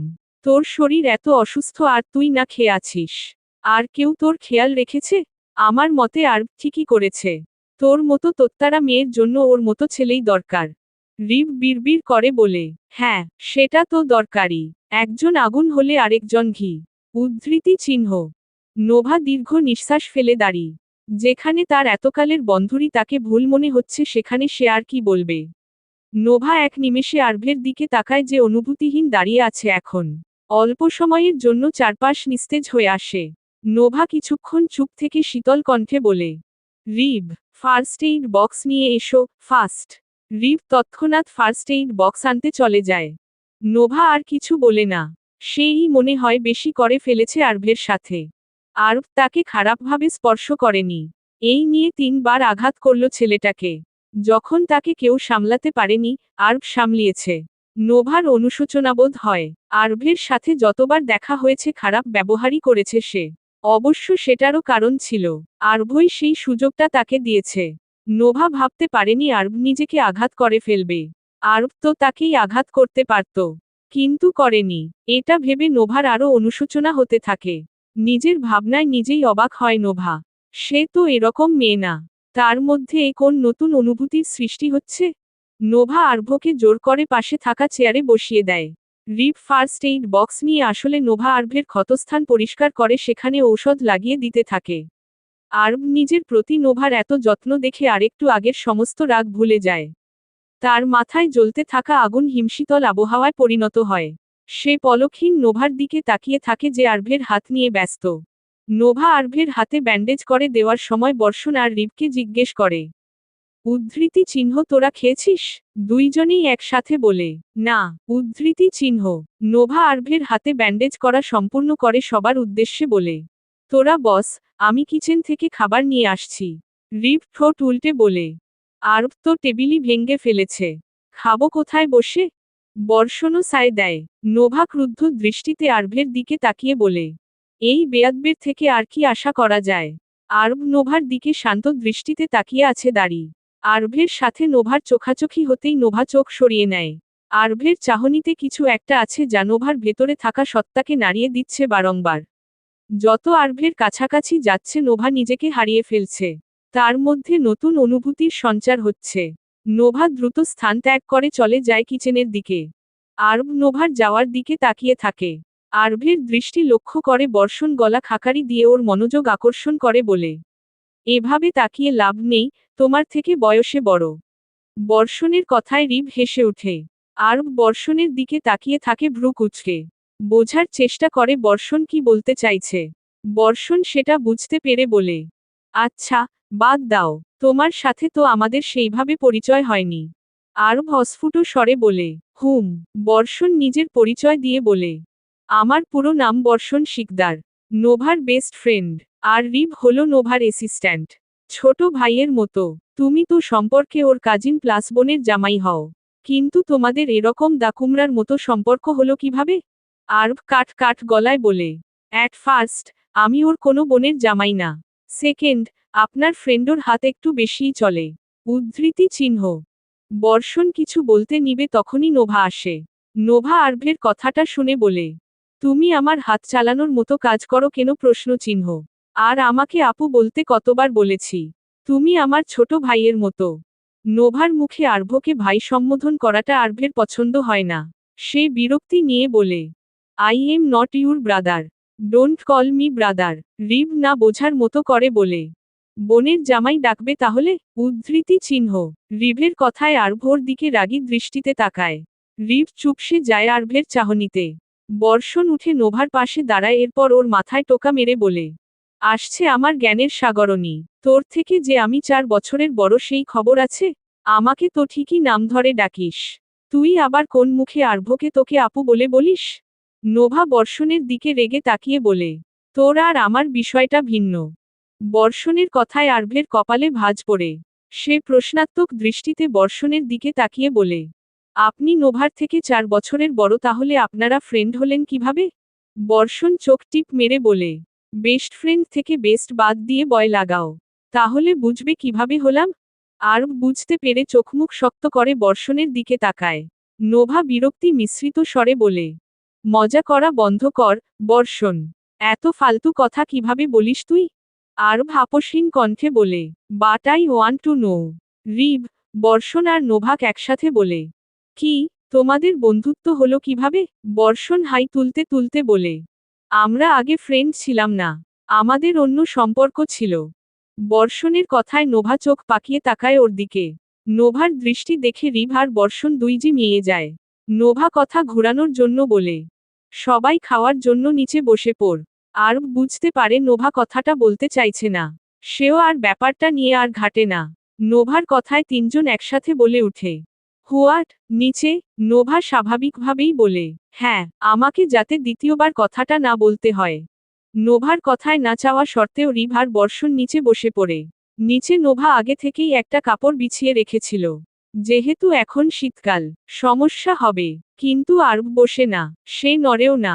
আরভকে বসতে না দেখে নোভা ওর দিকে জিজ্ঞাসু দৃষ্টিতে তাকিয়ে বলে, তোমাকে কি আলাদা করে দাওয়াত করতে হবে? আরব আফসোসের স্বরে বলে, আমি তো খেতেই পারবো না। বসে কি লাভ? একজনের ভালোর জন্য খেতে বলেছিলাম আর প্রতিদানে কি পেলাম? আমার হাতটাই কেটে গেল দাড়ি। আরভের কথায় বাকি তিনজন তাকায় ওর দিকে। ওর হাতের কথা মনে পড়তেই বুঝতে পারে সব। রিভ আর বর্ষণও আফসোস করে আরভকে নিয়ে। তারা মাথা দুলিয়ে বোঝায় আরভ ঠিক বলেছে। এটা তার সাথে ঘোর অন্যায় হয়েছে। নোভা চিন্তায় পড়ে যায়। এটা তো সে ভেবে দেখেনি। নোভাকে ভাবতে দেখে বর্ষণ বলে, চিন্তা করছিস কি এত? খাইয়ে দে বেচারাকে। বর্ষণের কথায় চমকে নোভা ওর দিকে তাকায়। রিভ তো ভাবছে নোভা কি রিয়েকশন দিবে। আরব মনে মনে ক্রূর হাসে। কিন্তু বাইরে কোনো প্রতিক্রিয়া দেখায় না। সে তো এটাই চাইছিল দাড়ি। এই জন্যই এত নাটক করল। নোভার সামনে অসহায়ের অভিনয় করছে যেন নোভার তার প্রতি মায়া হয়। আর না করতে না পারে। আরব কেন এরকম করছে সে জানে না, কিন্তু নোভার উপর অধিকার ফলাতে তার ভালো লাগছে। নোভাকে চমকাতে দেখে বর্ষণ থতমত খেয়ে যায়। সে তো মুখ ফসকে কথাটা বলে ফেলেছে। তার মনে যা এসেছে, সেটাই বলে দিয়েছে। বর্ষণ দাঁত কেলিয়ে বলে, ছোট ভাই মনে করে খাইয়ে দে না, আর এটা এমন কি বড় ব্যাপার? আঘাতটা তো তোর জন্যই লেগেছে। ছোট ভাই কথাটা শুনে আর ঢোক গিলে নিজেকে সামলে নেয়। নোভা নাকচ করত, কিন্তু বর্ষণের কথায় নোভা দমিয়ে নেয় নিজেকে। সেও ভাবে, ছোট ভাই হিসেবে খাইয়ে দেওয়াই যায়। এটা খুব বড় ব্যাপার না। নোভা নিজের সাথে কিছুক্ষণ যুদ্ধ করে মানিয়ে নেয়। আরভকে নিচে বসতে বলে কিচেনে চলে যায় খাবার আনার জন্য। আরব মনে মনে খুশি হয়। কিন্তু তা অপ্রকাশিত রাখে সবার সামনে। নোভা খাবার নিয়ে এসে সবার খাবার সবাইকে পরিবেশন করে দেয়। আরভের খাবার আর নিজের খাবার একই প্লেটে বাড়ে। ছোট ছোট লোকমা করে আরভকে খাইয়ে দিতে থাকে। আরভ ছোট বাচ্চাদের মতো খেতে থাকে। নোভার মনে অন্যরকম অনুভূতিরা জেগে ওঠে। নোভার হাত প্রথম প্রথম কাঁপলেও সেটা ঠিক হয়ে যায়। নোভা, রিভ আর বর্ষণ অনেক রকমের কথা বলে। আরব শুধু তাদের কথা চুপচাপ শুনে যায়। দূর থেকে দাঁড়িয়ে একজন এই দৃশ্য দেখছিল। সে তৃপ্তিময় হেসে সেখান থেকে চলে যায়। Dash dash. সকালে সবাই একসাথে খেতে বসেছে। নোভা, রিভ আর আরব এখনো আসেনি। মিয়াসা মিসেস কলির হাতে হাতে সাহায্য করে দিচ্ছে। মিসেস কলি না করলেও মিয়াসা শুনেনি, সে স্বাচ্ছন্দ্য মনে সাহায্য করছে। মিসেস জমিলা বেশিরভাগ সময়ই রুমে থাকেন, তিনি সারাদিন রুমে বসে ইবাদত করেন। বাহিরে আসা তিনি পছন্দ করেন না। এই জন্য উনার খাবার রুমে পাঠিয়ে দেওয়া হয়। মিস্টার আইমান খাওয়া থামিয়ে বলেন, আরব যে এখনো এলো না? মিসেস কলি বলে, ওকে ডেকে এসেছি কয়েকবার, ওর জন্য তো কফি বানাতে হবে। মিয়াসা মা, আরভের কফিটা একটু ওর রুমে দিয়ে আয়। শেষ কথাটা মিয়াসাকে উদ্দেশ্য করে বলে। মিয়াসার মনে লাড্ডু ফুটতে থাকে। সে তো চাই আরভের কাছাকাছি থাকতে। মিয়াসা কিচেন থেকে কফি নিয়ে উপরে যেতে নিলে দেখতে পায় নোভা আর আরভ একসাথে সিঁড়ি বেয়ে নামছে। দুইজনের মুখই গম্ভীর আর ঘুম ঘুম ভাব। দেখে মনে হচ্ছে রাতে ঘুম হয়নি ভালো। ওদের দেখে মিস্টার আমির নিরেট স্বরে বলে, তোমাদের মধ্যে কি কোনো সময় জ্ঞান নেই? সবাই তোমাদের জন্য অপেক্ষা করছে আর তোমরা এখন এলে। নোভা আর আরব নিজ নিজ বসার চেয়ার টেনে বসে একসাথে বলে, সরি, অ্যাকচুয়ালি কালকে রাতে দেরিতে ঘুমিয়েছিলাম। কথাটা বলে আরভ আর নোভা একে অপরের দিকে তাকায়। বাকি সবাই কিছুটা অবাক হয়ে ওদের দিকে তাকায়, শুধু মিস্টার আজান ছাড়া। তিনি নিজের মতো করে খেয়ে যাচ্ছেন, যেন এটা তিনি আগে থেকেই জানতেন। মিয়াসা চমকিত হয়ে বলে, দুইজনেই রাতে দেরিতে ঘুমিয়েছিলে? What a কইন্সিডেন্স। মিয়াসার কথায় নোভা কিছু বলে না। তার এই ব্যাপারে কথা বলার ইচ্ছে নেই দাঁড়ি। আরভ কিছু না বলে নিজের মতো করে খেতে থাকে। তাদের নির্লিপ্ততা দেখে মিসেস কলি সন্দিহান কণ্ঠে বলে, উদ্ধৃতি চিহ্ন তোমরা কি একসাথে ছিলে কাল রাতে? মিসেস কলির কথায় সবাই নোভা আর আরভের দিকে দৃষ্টিপাত করে। নোভা কি বলবে বুঝতে পারে না। গতকাল রাতের ব্যাপারটা খুবই জঘন্য ছিল। এটা সে কিভাবে বলে? নোভা এক পলক মিয়াসাকে দেখে। মেয়েটার মুখটা চুপসে গেছে কথাটা শুনে। মিয়াসার খারাপ লাগবে ভেবে নোভা কিছু বলতে নিয়েও নিজেকে বাধা দেয়। কিন্তু আরব সোজাসাপটা উত্তর দেয়, হ্যাঁ, ব্যাপারটা কারো কাছে মন্দ মনে হয় না। এটা তেমন কোনো বড় ব্যাপার না। সবাই আবারও খাওয়ায় মনোযোগ দেয়। মিসেস কলি খাবার বেড়ে দিতে দিতে বলে, ফজরের নামাজ পড়ার জন্য উঠেছিলাম। হলরুমে এসে দেখি খাবার টেবিলটা ভাঙ্গা, ফুলদানিটা ভাঙ্গা। দেখে মনে হলো কালবৈশাখী ঝড় বয়ে গেছে হলরুমে। বুঝলাম না কে ভাঙ্গলো। কথাটা শুনে নোভা আতকে আরভের দিকে তাকায়, যে এখন খেতে ব্যস্ত। তাকে দেখে মনে হচ্ছে খাওয়ার থেকে বেশি গুরুত্বপূর্ণ এখন আর তার কাছে কিছু না। নোভা শুকনো গলায় কেসে ওঠে। তখনই রিপ সিঁড়ি বেয়ে নামতে নামতে বলে, আরে বাহ, কালকে রাতে টেবিল ভাঙ্গলো আর আজকে সকালেই নতুন টেবিল। একেই বলে বড়লোকি কারবার। রিভের কথায় নোভা কাশি থামিয়ে রাগী দৃষ্টিতে তার দিকে তাকায় দাঁড়ি। আরব এখনো নির্বিকার ভাবে খেয়েই যাচ্ছে। বাকি সবাই বিস্ময় দৃষ্টিতে তাকায় রিভের দিকে। সবার এরকম দৃষ্টি দেখে রিভের বুঝতে আর বাকি থাকে না সে ভুল জায়গায় ভুল কথা বলে ফেলেছে। মিস্টার আমির কঠিন দৃষ্টি নিক্ষেপ করে বলে, তুমি জানলে কি করে টেবিলটা আর ফুলদানিটা ভাঙ্গা ছিল? তুমি জানো কে ভেঙ্গেছে? রিভ ভয়ে জিহ্বা ভিজিয়ে শুকনো ঢোক গিলে দাঁড়ি। একবার আরভের দিকে আরেকবার নোভার দিকে করুণ দৃষ্টিতে তাকায়। মিস্টার আইমান বলে, কি হলো, বল। আরব সবার দিকে দৃষ্টিপাত করে রাশভারী কণ্ঠে বলে, টেবিলটা আমি ভেঙ্গেছি। নোভা ধীরস্থির স্বরে বলে, আর ফুলদানিটা আমি ভেঙ্গেছি। সবাই চমকে উঠে বলে, মানে? নোভা ধীরকণ্ঠে বলে, গতকাল রাতে আমার আর আরভের মধ্যে কিছু নিয়ে সমস্যা হয়েছিল। দুইজনেই রাগের মাথায় এটা করে ফেলেছি। তাদের কথার মাঝেই মিয়াসা হঠাৎই আরভের হাত দেখে আতঙ্কিত হয়ে বলে, তোমার হাতে কি হয়েছে, আরভ? মিয়াসার কথায় সবাই আরভের ডান হাতের দিকে তাকায়। সবাই এবার বুঝতে পারে সম্পূর্ণ কাহিনী। মিসেস কলি অনমনীয় স্বরে বলেন, তোর রাগ কবে কমবে, আরভ? হাতের কি অবস্থা করেছিস? আরভের এতে কোনো হেলদোল নেই। সে নিজের মতো খাচ্ছে। স্যান্ডউইচ হওয়ায় আরভের খেতে সমস্যা হচ্ছে না। নোভা একবার আর চোখে আরভের দিকে তাকিয়ে আবার খাওয়ায় মনোনয়ন করে। আরভের ভাবান্তর না দেখে সবাই হতাশাজনক শ্বাস ফেলে। তারা আর কি বলবে বিস্ময়সূচক চিহ্ন। সবাই জানে নোভা আর আরভের স্বভাব কিরকম। তারা আর কথা না বাড়িয়ে নিজের কাজে মনোযোগ দেয়। মিয়াসার মন কেঁদে ওঠে আরভের হাতের অবস্থা দেখে। সে চিন্তিত হয় আরভের জন্য। Dash dash. নোভা আজ অফিস যাবে না। শরীর খারাপ থাকায় মিস্টার আমির তাকে যেতে না করেছে। রিভ, মিয়াসা আর আরভ ভার্সিটিতে চলে গেছে। মিস্টার আমির, মিস্টার আইমান আর মিস্টার আজান অফিসে চলে গেছে। বাড়িতে শুধু মিসেস কলি আর মিসেস জমিলা। তারা নিজের কাজে ব্যস্ত। বলতে বলতে সকাল গড়িয়ে দুপুর আর দুপুর গড়িয়ে বিকেল হয়ে আসে। রিভ ভার্সিটি শেষে অফিসে গিয়েছে। মিয়াসা তার রুমে। আরভের ব্যাপারে নোভা অবগত নয়। তার মধ্যে সেই আকাঙ্ক্ষাও নেই। নোভা তৈরি হচ্ছে। তাকে এক স্থানে যেতে হবে। মিস্টার আমির জানলে কখনো যেতে দিত না। তাই লুকিয়ে যেতে হবে। নোভার গায়ে কালো টি শার্টের উপর ভার্সিটি জ্যাকেট আর কালো প্যান্ট। চুলগুলো খোলা রেখেছে। মুখে কালো মাস্ক আর চোখে কালো সানগ্লাস। নোভা দর্পণের সামনে দাঁড়িয়ে নিজেকে পরখ করে নেয় ভালোভাবে। তাকে চিনা যাচ্ছে নাকি? ভালোমতো খেয়াল না করলে নোভাকে কেউ চিনতে পারবে না। নোভা তৈরি হয়ে সবার দৃষ্টির অগোচরে বাড়ি থেকে বেরিয়ে যায়। Dash dash. বর্ষণ শাহরিয়ার ম্যানশনের বাহিরে গাড়ি নিয়ে নোভার জন্য অপেক্ষার প্রহর গুনছিল। নোভা এসে গাড়িতে বসতেই বর্ষণ গাড়ি স্টার্ট করে। বর্ষণ গাড়ি চালাতে চালাতে বলে, এত বছর পর এসে তুই তদন্ত শুরু করলি কেন? নোভা মাস্কটা খুলতে খুলতে বলে, কারণ এতদিন আমাকে মারার চেষ্টা কেউ করেনি। যেহেতু একবার আমাকে মারার চেষ্টা করেছে সেহেতু তারা বাসে ফিরে এসেছে। আমরা শিওর হব কিভাবে কে করছে এইসব? আর এত বছর পরই বা হঠাৎ ফিরে আসলো কেন? আমি যেহেতু বিয়ে করার সিদ্ধান্ত নিয়েছি, তারা আমাকে মারতে চেষ্টা করবেই। কারণ আমি বিয়ে করলে তো সব শেষ। কথা বলতে বলতে ওরা একটা বাড়ির সামনে পৌঁছে যায়। নোভা আর বর্ষণ দুজনই নেমে বাড়িটার ভেতরে চলে যায়। বাড়িতে ঢোকার আগে নোভা মাস্ক পরে নেয়। কিছুক্ষণ অতিবাহিত হওয়ার পর দুইজন বেরিয়ে আসে দাঁড়ি। বর্ষণ বলে, এবার কি করবি? নোভা বর্ষণের দিকে তাকিয়ে বলে, চিপটা আমরা এত সহজে নিয়ে যেতে পারবো না। আমাদের উপর হামলা হবে ইফা, নট রং। বর্ষণ একটু ভেবে বলে, আমরা দুজন একসাথে গেলে হবে না। তুই এদিকে যা, আর আমি অন্য দিকে যাচ্ছি। নোভা মাথা নাড়িয়ে সম্মতি জানায়। বর্ষণ যাওয়ার আগে জোরে বলে, সাবধানে, চিপটা কিন্তু তোর কাছে আছে। নিজের খেয়াল রাখিস। নোভা হেসে বলে, ওকে, ড্যাশ ড্যাশ। নোভা শুনশান রাস্তা দিয়ে হেঁটে যাচ্ছে। এই রাস্তায় অত বেশি গাড়ির চলাচল নেই। রাস্তার দুই পাশ জঙ্গলে ঘেরা। একা এই রাস্তা দিয়ে যাওয়া কারো জন্যই নিরাপদ না।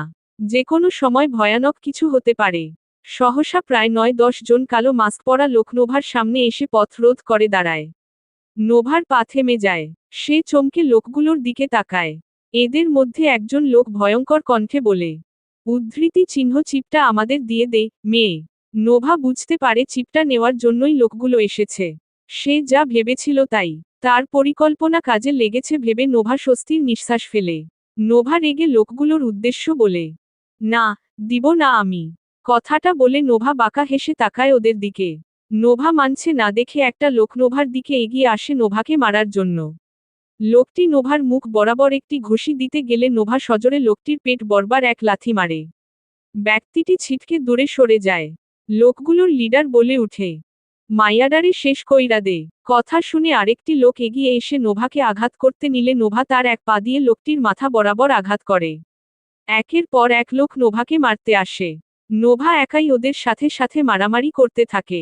দলের লিডার আবার চিৎকার করে বলে, তোরা সবডি মিল্লা একখান মাইয়ার লগে পারতাছস না?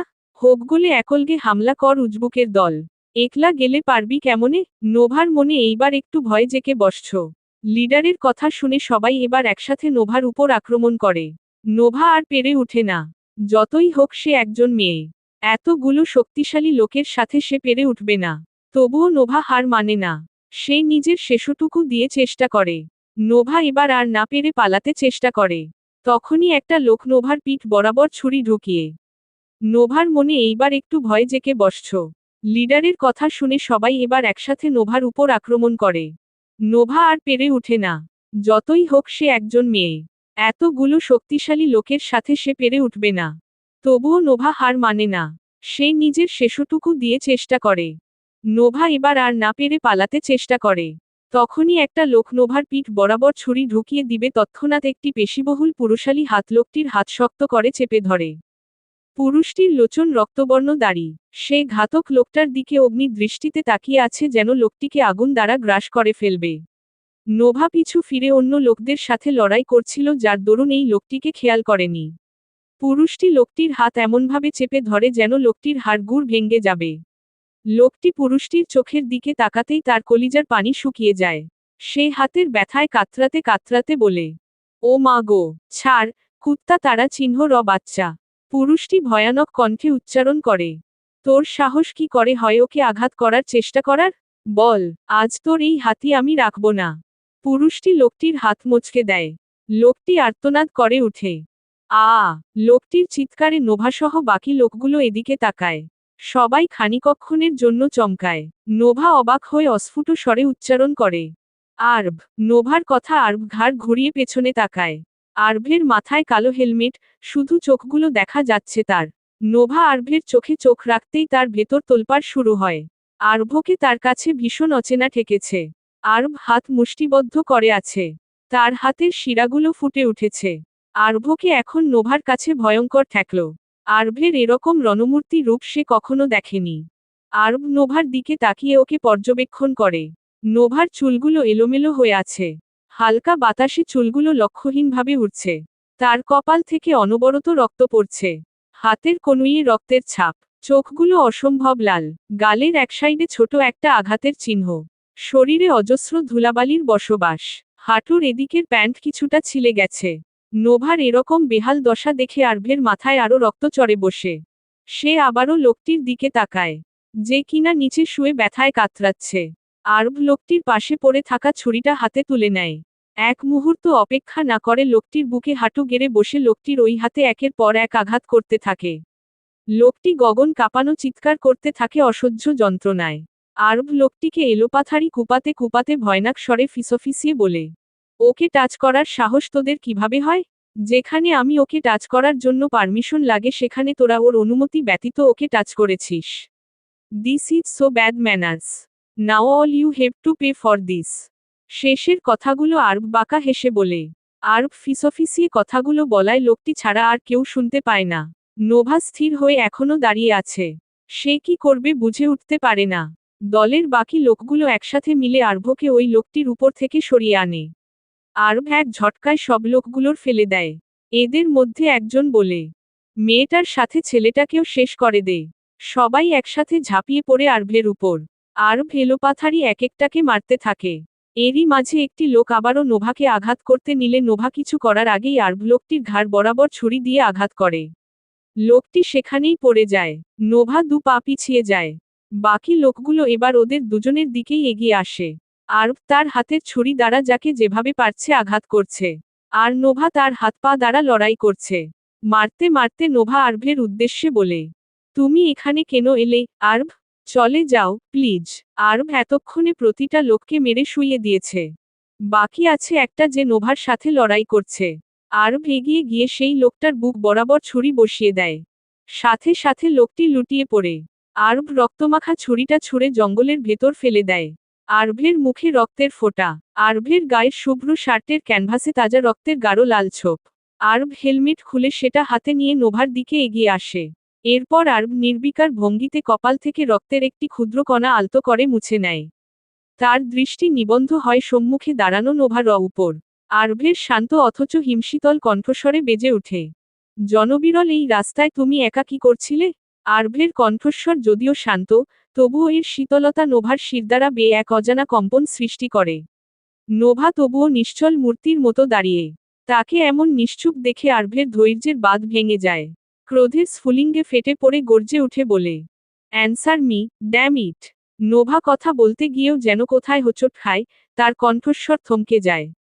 বহু কষ্টে তোতলাতে তোতলাতে উচ্চারণ করে, আসলে, মানে, নিজের এই দুর্বলতায় নোভা নিজেই অবাক হয়। সে তো এমন নয়। তবে কেন এই দ্বিধা, এই জবাবদিহি করার জোরতা? এই প্রথম কারো প্রশ্নের উত্তর দিতে তার শব্দগুলো এলোমেলো হয়ে যাচ্ছে। নোভার নীরবতা আরভকে আরও উত্তেজিত করে তোলে। সে আবার গর্জে উঠে বলে, আসলে কি? হ্যাঁ, আমি সময়মতো না আসলে এখন যদি তোমার কিছু হয়ে যেত? নোভা নিজেকে দ্রুত সংযত করে। সে আরভের সামনে তার দুর্বলতা প্রকাশ করতে চায় না। কঠিন ও দৃঢ় কণ্ঠে সে প্রত্যুত্তর করে, হলে হতো, এতে তোমার কি? তোমাকে কেন বলতে যাব? নোভার এই কথায় আরভের রক্তে আগুন ধরে যায়। রাগকে দমন করতে সে ঘাড় সামান্য বাকিয়ে এক হাত দিয়ে নিজের ঘাড় মালিশ করতে থাকে। এই বিরল দৃশ্য দেখে নোভা ভ্রু কুঁচকে তাকায়। সে আরভের গতিবিধি বোঝার চেষ্টা করে। এরপর নোভা কৃতজ্ঞতা মিশ্রিত স্বরে বলে, যাই হোক, আমাকে বাঁচানোর জন্য ধন্যবাদ। সুযোগ পেলে এই ঋণ শোধ করে দেব। এতক্ষণে আরভ অনেকটা স্বাভাবিক হয়েছে। নোভার সাথে রাগ দেখিয়ে লাভ নেই, এটা সে জানে। নোভার কথা শুনে কিছু একটা ভেবে আরভ বাঁকা হাসি দেয়। এরপর ভ্রু নাচিয়ে বলে, আর ইউ শিওর, আমি যা চাই, তাই দেবে? আরভের ইঙ্গিতের গভীরতা নোভা বুঝতে পারে না। সামনের দিকে হাঁটতে হাঁটতে সে বলে, হ্যাঁ, এই নোভা এক কথার মানুষ। এখন চলো, বাড়ি যেতে হবে। আরভের বাইক একটু দূরেই ছিল। সে এখান দিয়েই বাইক নিয়ে যাচ্ছিল যখন সে খেয়াল করে একটা মেয়ে বিপদে পড়েছে। সে এগিয়ে এসে দেখে এটা নোভা। আরভ বাঁকা হেসে নোভার পেছনে পেছনে হাঁটতে থাকে। বাইকের নিকটে এসে আরভ বাইকে বসতে বসতে গম্ভীর কণ্ঠে বলে, তুমি প্রথম নারী যে আমার বাইকের ব্যাক সিটে বসছ। নোভা হেসে বলে, yeah, I am so lucky. Aarav ঠোঁট হেলিয়ে হাসে নোভার কথায়, কিন্তু সেটা নোভার দৃষ্টির অগোচরে। আরভ বাইক স্টার্ট দিতে দিতে বলে, আমাকে ধরে বসো, নয়তো ব্যালেন্স রাখতে পারবে না। না বিস্ময়সূচক চিহ্ন, সেটার প্রয়োজন নেই। ওকে, এজ ইউ উইশ, বলে রহস্যময়ী হাসে আরভ। আরভ বাইক স্টার্ট দেয়। বাইক ছুটে চলে আপন গতিতে। বাইকের গতি নয়, যেন বায়ু দেবতার রথ ছুটে চলেছে পৃথিবীর বুক চিরে। সেই বেপরোয়া বেগ এমন এক যন্ত্রণাম মত্ততা সৃষ্টি করেছে যে নোভা নিজেকে আর ধরে রাখতে পারছে না। হাওয়ার তীব্রতা যেন একটি অদৃশ্য ঝোড়ো হাত, যা সময় ও স্থানকে গ্রাস করে নিতে চাইছে। আরভের পরিহিত শার্ট আর নোভার বাঁধনহারা কেশরাশি সেই বাতাসের স্পর্শে যেন উন্মত্তের মতো উড়ছে। নোভা রেগে বলে, বাইক স্লো করো, আরভ। আরভ নোভার কথা কানেই নেয় না। সে বাইকের গতি আরও বাড়িয়ে দেয়।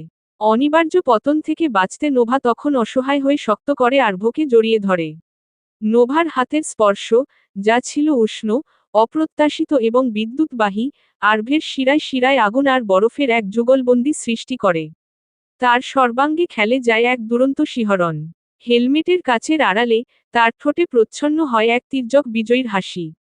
আরভের মুখের হাসির রেখাই বলে দিচ্ছে আরভ ইচ্ছে করে এরকম করেছে তার কাছে নোভাকে হার মানানোর জন্য। Dash dash. যখন ওরা বাসায় পৌঁছায়, তখন রাতের অন্ধকার 10টি প্রহর পূর্ণ করেছে।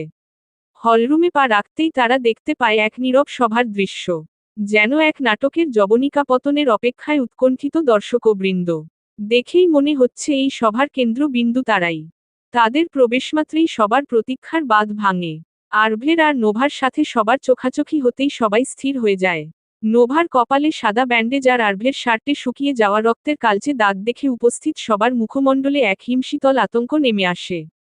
মিসেস কলি আকস্মিক ছুটে এসে আরভকে ধরে বিচলিত হয়ে বলে, কি হয়েছে তোদের? এ কি সর্বনাশ!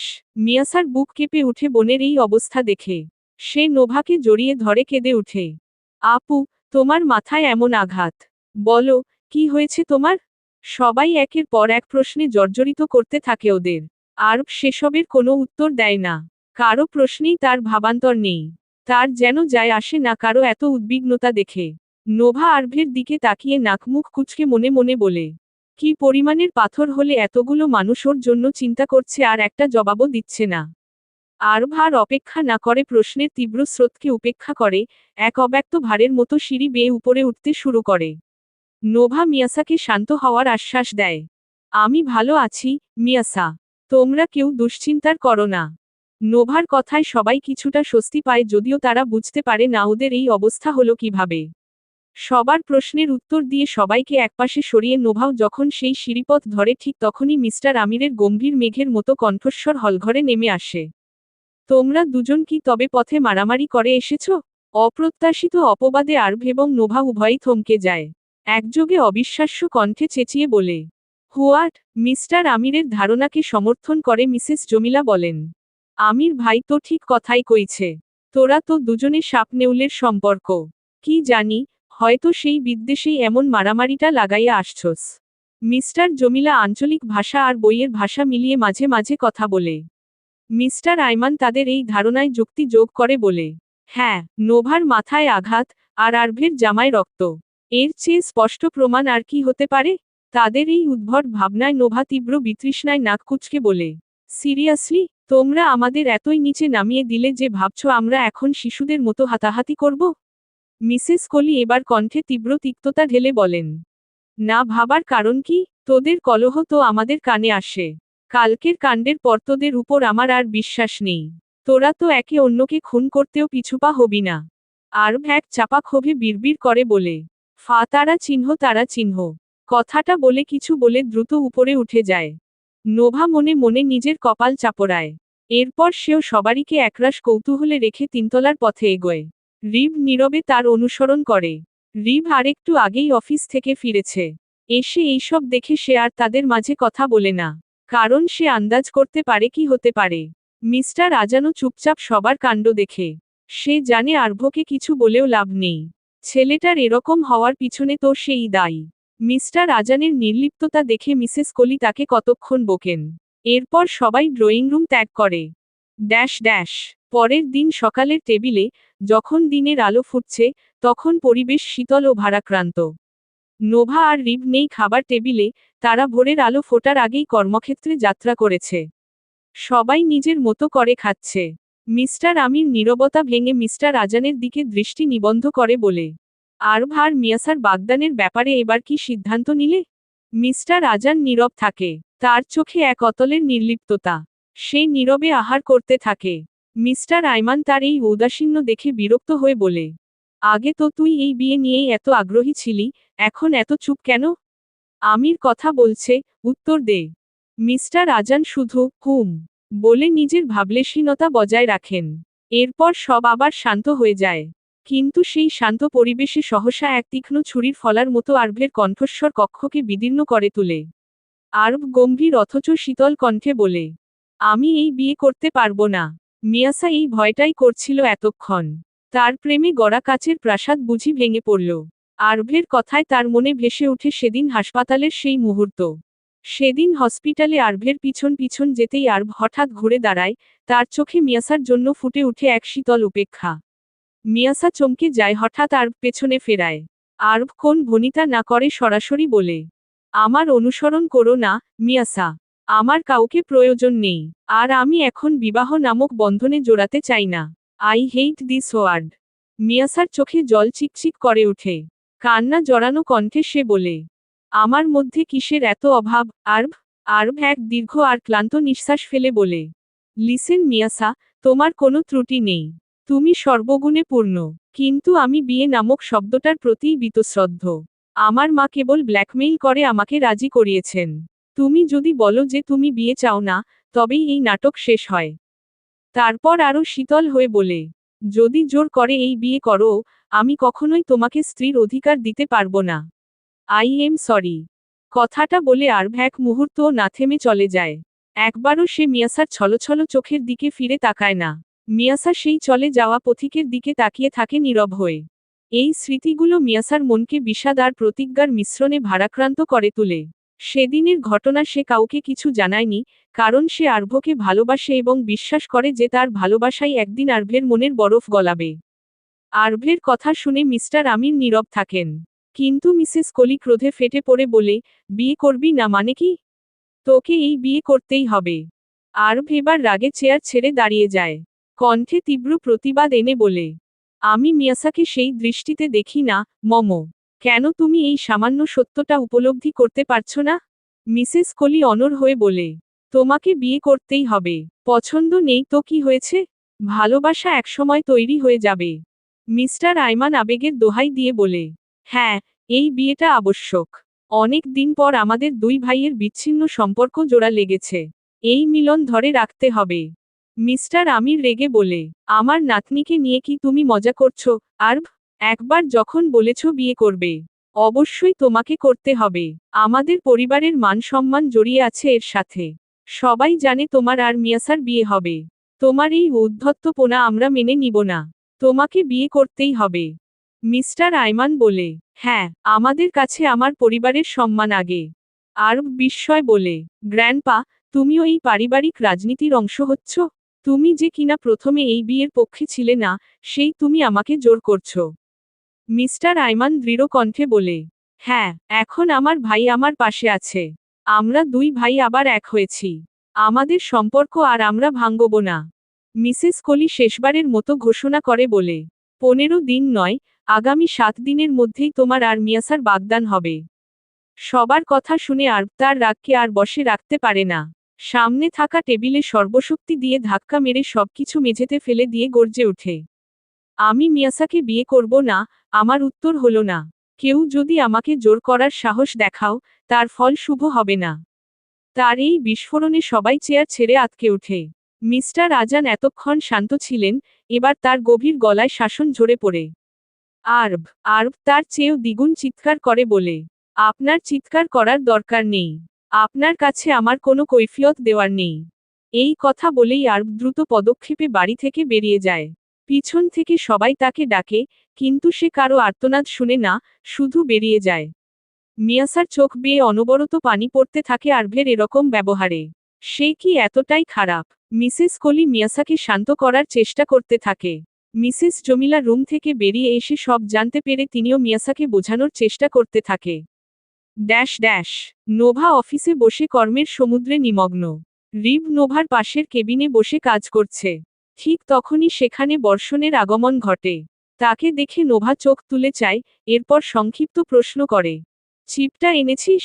বর্ষণ হাসিমুখে বলে, হ্যাঁ, আর এই নে চিপ। তোর প্লেন কাজ করেছে। কেউ সন্দেহ করেনি যে চিপটা তোর কাছে নয়, আমার কাছে। তারা তোকে নিয়েই ব্যস্ত ছিল। নোভা কেবল বাঁকা হেসে চিপটা নেয়। বর্ষণ চেয়ারে বসতে বসতে বলে, ভাগ্যক্রমে নওয়ান ম্যানশনের পাশের বাড়িতে সিসিটিভি ক্যামেরা ছিল। সেখান থেকে আমরা তথ্য সংগ্রহ করতে পেরেছি। নোভা মাথা নাড়িয়ে বলে, তবে এত সহজে এই রহস্যের জট খুলবে না। তারা দুজনেই ল্যাপটপের পর্দায় চোখ রাখে। সেখানে দেখা যাচ্ছে একজন কালো মুখোশধারী ব্যক্তি নওয়ান ম্যানশনের পেছনের দিকে কেরোসিন ঢেলে আগুন ধরিয়ে দিচ্ছে। ভিডিওটি শেষ হতেই বর্ষণ হতাশা প্রকাশ করে বলে, এ থেকে তো কোনো সূত্র পেলাম না। ধ্যাত। নোভা কিছুক্ষণ গভীরে ভেবে বলে, যে এই কাজ করেছে সে খুবই ধূর্ততার সাথে করেছে। একটিও প্রমাণ রেখে যায়নি যা আমাদের তার কাছে পৌঁছানোর পথ দেখাতে পারে। বর্ষণ জিজ্ঞেস করে, এখন কি করবি? নোভা দীর্ঘশ্বাস ফেলে বলে, নিশ্চিত, আপাতত কিছুদিন তারা আক্রমণ করবে না। তাই অপেক্ষা ছাড়া উপায় নেই। বর্ষণ ধমকে বলে, কাল তোর কপাল ভালো ছিল আর সময়মতো পৌঁছেছে সেখানে। নয়তো তোর কি অবস্থা হতো? তোকে বলেছিলাম রিস্ক নিস না। আমার কথা কোথায় শুনবি? নোভা দাঁত কেলিয়ে হাসে বর্ষণের ধমক শুনে। এরপর ওরা কিছু কথা বলার মাঝে বর্ষণ বলে, তুই কাল রাতেও সেইখানে গিয়েছিলি?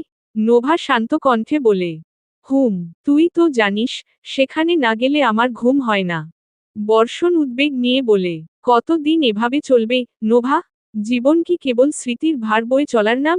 নোভার তাচ্ছিল্য হেসে বলে, মৃত্যুর ক্ষণ পর্যন্ত আমার জীবনের প্রতি কোনো মায়া নেই। বর্ষণ, মানুষের বাঁচার, খুশি থাকার কারণ থাকে, আমার তো সব কারণই হারিয়ে গেছে। বর্ষণ মিনতিভরা চোখে বলে, নতুন করে কি আর কিছু শুরু করা যায় না? নোভা তিক্ত হেসে বলে, তুই এই কথা বলছিস বর্ষণ? তুই? বর্ষণ আর কোনো কথা বলে না, শুধু নোভার দিকে তাকিয়ে থাকে। নোভা তখন তার হাতের ব্রেসলেটটির দিকে তাকিয়েছিল। তার চোখ থেকে এক ফোঁটা উষ্ণ অশ্রু গড়িয়ে ব্রেসলেটটির উপর পড়ে। এই দৃশ্য বর্ষণের বুক চিরে এক বেদনার্ত দীর্ঘশ্বাস টেনে আনে। রাত 11টায় নোভা যখন বাড়িতে ফেরে, তখন দিনের সমস্ত ক্লান্তি তাকে গ্রাস করেছে। সে বর্ষণের বাসায় গিয়েছিল যার ফলে আসতে এত দেরি হয়ে গেছে। রিভ আজ বর্ষণের বাসায় থাকবে। সিঁড়ি দিয়ে উপরে উঠতে যেতেই কেউ কোমল কণ্ঠ তাকে ডাকে, নোভা মা। কণ্ঠস্বর শুনে নোভা পেছনে তাকায়। মিস্টার আজানকে দাঁড়িয়ে থাকতে দেখে সে অবাক। এমন রাতে যখন সবাই ঘুমের কোলে, তিনি কেন জেগে? নোভা বিস্ময় চেপে বলে, আঙ্কেল আপনি ঘুমাননি এখনো? কোন সমস্যা? মিস্টার আজান অত্যন্ত কোমল স্বরে বলে, আমার একটা অনুরোধ রাখবে নোভা? মিস্টার আজানের এই অস্বাভাবিক নম্রতা নোভাকে চমকে দেয়। তার করুণ কণ্ঠ শুনে নোভা আর না করতে পারে না, সে ধীর কণ্ঠে বলে, নিশ্চয়ই আঙ্কেল, বলুন কি কথা? মিস্টার আজান অনুরোধ করে বলে, আরভকে একটু খুঁজে এনে দাও নোভা। নোভা চমকে বলে, আরভ? মিস্টার আজান তখন সকালের সমস্ত ঘটনা খুলে বলেন। তারপর এক অসহায় পিতার আকুতিতে বলেন, তুমি নিশ্চয়ই ভাবছ কেন আমি এত চিন্তিত হচ্ছি। আরভ খুব জেদি, যখন রাগ হয় সে বেপরোয়া বাইক চালায়। আগেও অনেকবার মারাত্মক দুর্ঘটনা ঘটেছে।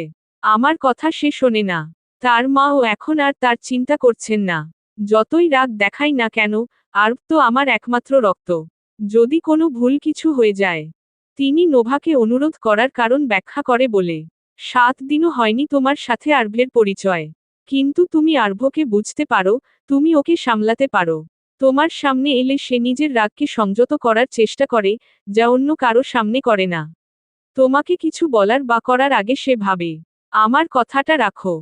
মিস্টার আজানের এই গভীর বিশ্বাস ও অনুরোধ নোভা ফেলতে পারে না। সে আরভকে খোঁজার জন্য বেরিয়ে পড়ে। মিস্টার আজানের কাছ থেকে আরভের বন্ধুদের ফোন নম্বর এবং সম্ভাব্য স্থানগুলোর তালিকা সে জেনে নেয় নোভা। নোভা বেরিয়ে যেতেই মিস্টার আজান মুচকি হাসেন। তিনি ইচ্ছে করেই এরকম অসহায় অভিনয় করলেন। তার যেই পাওয়ার, তিনি চাইলে এখনই আরভের খোঁজখবর নিতে পারতেন। কিন্তু তিনি চান নোভা আর আরভ কাছাকাছি আসুক। যার জন্য তার এই পথ অবলম্বন করা। নোভা সম্ভাব্য সকল জায়গায় খুঁজে ফেলেছে আরভকে। সবার কাছে কলও করেছে। কিন্তু কেউ আরভের খবর জানে না। আর না আরভ কল তুলছে। তুরানকেও নোভা কল করেছে। তুরান কয়েকদিনের জন্য দেশের বাহিরে গেছে। যার ফলে সে জানে না আরভ কোথায়। নোভারও এবার চিন্তা হতে শুরু করে। এই ছেলের যা মাথা গরম, কোথায় কি করে ফেলেছে। নোভার বুক কেঁপে উঠে ক্ষণে ক্ষণে অজানা আশঙ্কায়। এখন প্রায় রাত 12টা বাজতে চলেছে। এখনো নোভা আরভের খোঁজ পায়নি। নোভা আর না পেরে বর্ষণকে কল করে বলে, আমি তোকে একটা নাম্বার পাঠাচ্ছি, এর লোকেশন ট্র্যাক করে এখনই আমাকে পাঠা। ফাস্ট। কথাটা বলে নোভা কল কেটে দেয়। সে এখন তাদের ভার্সিটির সামনে দাঁড়িয়ে আছে। নোভার আর তর সইছে না। যত দ্রুত সম্ভব আরভকে খুঁজে বের করতে হবে। তার মন কু ডাকছে। নোভার বুক ধরফর করছে। নোভা ফিসফিসিয়ে বলে, কোথায় তুমি, আরভ? প্রায় দীর্ঘ 10 মিনিট পর বর্ষণের ফোন এলো নোভার কাছে। নোভা ফোন রিসিভ করতেই দ্রুত সে নোভাকে একটি জায়গার নাম জানালো। বর্ষণ বারবার ব্যাকুল হয়ে জানতে চাইছিল কি হয়েছে। নোভা সব খুলে বলায় সেও আসতে চাইল, কিন্তু নোভা দৃঢ়ভাবে তাকে বারণ করে দেয়। আর কোনো দ্বিধা নয়, মনের সব চিন্তা দূরে ঠেলে নোভা তার গাড়ি নিয়ে সেই অজানিত গন্তব্যের দিকে রওনা দেয়। সড়কের দূরত্ব দ্রুত অতিক্রম করে নোভা এসে দাঁড়ায় একটি হাসপাতালের সামনে। তার আর এক মুহূর্ত অপেক্ষা করার সময় নেই। গাড়ি থেকে নেমে সে ঝড়ের বেগে ছুটতে থাকে হাসপাতালের প্রশস্ত করিডোর ধরে। হাঁসফাঁস করতে করতে এসে পৌঁছায় রিসেপশনে। তার চোখে মুখে এক তীব্র উদ্বেগের ছাপ ফুটে উঠেছে। হন্তদন্ত হয়ে নোভা রিসেপশনিস্টকে জিজ্ঞেস করল, আরভভান শাহরিয়ার নামে কেউ এখানে ভর্তি হয়েছেন? নোভার করুণ অবস্থা দেখে রিসেপশনের দায়িত্বপ্রাপ্ত মহিলাটি শান্ত কণ্ঠে বললেন, আপনি অনুগ্রহ করে একটু শান্ত হন, ম্যাম। আমি নথি দেখে জানাচ্ছি। নোভা হাঁপাতে হাঁপাতে প্রায় মিনতি করে বলল, তাড়াতাড়ি দেখুন না, প্লিজ। মহিলাটি মনোযোগ সহকারে ফাইলপত্র উল্টে দেখেন। মুহূর্তকাল পরেই হতাশ কণ্ঠে উত্তর দিলেন, দুঃখিত, ম্যাম, আরভভান শাহরিয়ার নামের কেউ নেই। নোভা আশাহত হয় কথাটা শুনে। পরক্ষণেই কিছু একটা মনে হতে উদ্বিগ্ন কণ্ঠে বলল, 21-22 বছরের কোনো ছেলে বাইক অ্যাক্সিডেন্টের কারণে ভর্তি হয়েছে? আলাপে ছেদ টেনে রিসেপশনিস্ট উত্তর দেয়, 21-22 নয়, ম্যাম। তবে 27-28 বছরের একজন যুবককে নিয়ে আসা হয়েছিল যে বাইক অ্যাক্সিডেন্ট করেছে। নোভা মনে মনে ভাবে, আরভের বয়স 22 হলেও তার বলিষ্ঠ, জিম করা শরীর দেখলে যে কেউ তাকে অনায়াসে 28-29 বছরের যুবক বলেই ধরে নেবে। একবার নিশ্চিত হওয়াই যায় এটা আরভ কিনা। যেই ভাবনা, সেই কাজ। সমস্ত আনুষ্ঠানিকতা দ্রুত শেষ করে নোভা সেই নির্দিষ্ট কক্ষের দিকে পা বাড়ায়। Dash dash. আরভ হসপিটালের একক বিছানায় ঠেস দিয়ে বসে আছে। কপালে পুরু ব্যান্ডেজ, গালের একপাশে চোখের একটু নিচে ওয়ানটাইম লাগানো। হাতে পুরনো ব্যথার উপরও জড়ানো পট্টি। সে স্বাভাবিক ভঙ্গিতে বসে আপেল খাচ্ছে। তার কোনো বিষয়ে ভ্রুক্ষেপ নেই। ঠিক তখনই হন্তদন্ত হয়ে ঘরে প্রবেশ করে নোভা। পায়ের শব্দে আরভ মাথা তুলে দরজার দিকে তাকায়। নোভাকে দেখেই তার ঠোঁটের কোণে এক চিলতে বাঁকা হাসি ফুটে ওঠে। নোভা তাকে পা থেকে মাথা পর্যন্ত দ্রুত একবার পর্যবেক্ষণ করে, কোনো সহানুভূতি না দেখিয়েই এক ঝটকায় রাগে ফেটে পড়ে। তুমি কি একটা পাষাণ, আরভ? তোমার মতো ছেলেকে চাপকে সোজা করে দেওয়া উচিত। তুমি ভাবতে পারছো তোমার জন্য সবাই কতটা দুশ্চিন্তা করেছে? তুমি কি মানুষ? এ কি অবস্থা করেছ নিজের? তোমার মা দেখলে তোমার জন্য কতটা চিন্তা করবেন, সেই বোধটুকু কি তোমার আছে? এখন যদি তোমার শরীর অসুস্থ না থাকতো, থাপড়ে তোমার গাল আমি লাল করে দিতাম, বেয়াদব ছেলে। আমাকে কতটা হয়রানি হতে হয়েছে। এক নিঃশ্বাসে কথাগুলো শেষ করে নোভা হাঁপায়। এতক্ষণ বুকের ভেতর চেপে রাখা সকল ক্ষোভ সে আরভের সামনে উজাড় করে দিয়েছে। নোভা তখনও রাগে ফুঁসছে, আর আরভ শান্ত, স্থির দৃষ্টিতে তার দিকে তাকিয়ে আছে। আরভের চোখ স্থির হয় নোভার নাকের উপর, যা রাগের আধিক্যে সামান্য লাল হয়ে উঠেছে। তার উজ্জ্বল শ্যামলা ত্বকে সেই লালিমা আরও স্পষ্ট। ক্রোধের কারণে নাকের পাটা ফুলছে আর সংকুচিত হচ্ছে। আরব মন্ত্রমুগ্ধের মতো সেই দিকে তাকিয়ে থাকে। নোভাকে এই মুহূর্তে তার কাজে ভীষণ মোহময় লাগছে। তার ইচ্ছে করছে নোভার ওই লাল নাকটায় টুপ করে একটা চুমু খেতে। আরব তার ঠোঁটের কোণা কামড়ে ধরে। গলা ভিজিয়ে ঢুক গিলে, যার ফলে স্পষ্ট তার অ্যাডামস অ্যাপেলটা উপর নিচ হয়। আরব নিজের এরকম অদ্ভুত ইচ্ছায় নিজেই বেশ অবাক হয়। সে নোভার ব্যাপারে এইসব কি ভাবছে। আরব ঠোঁট কামড়ে নিজেকে সামলানোর চেষ্টা করে।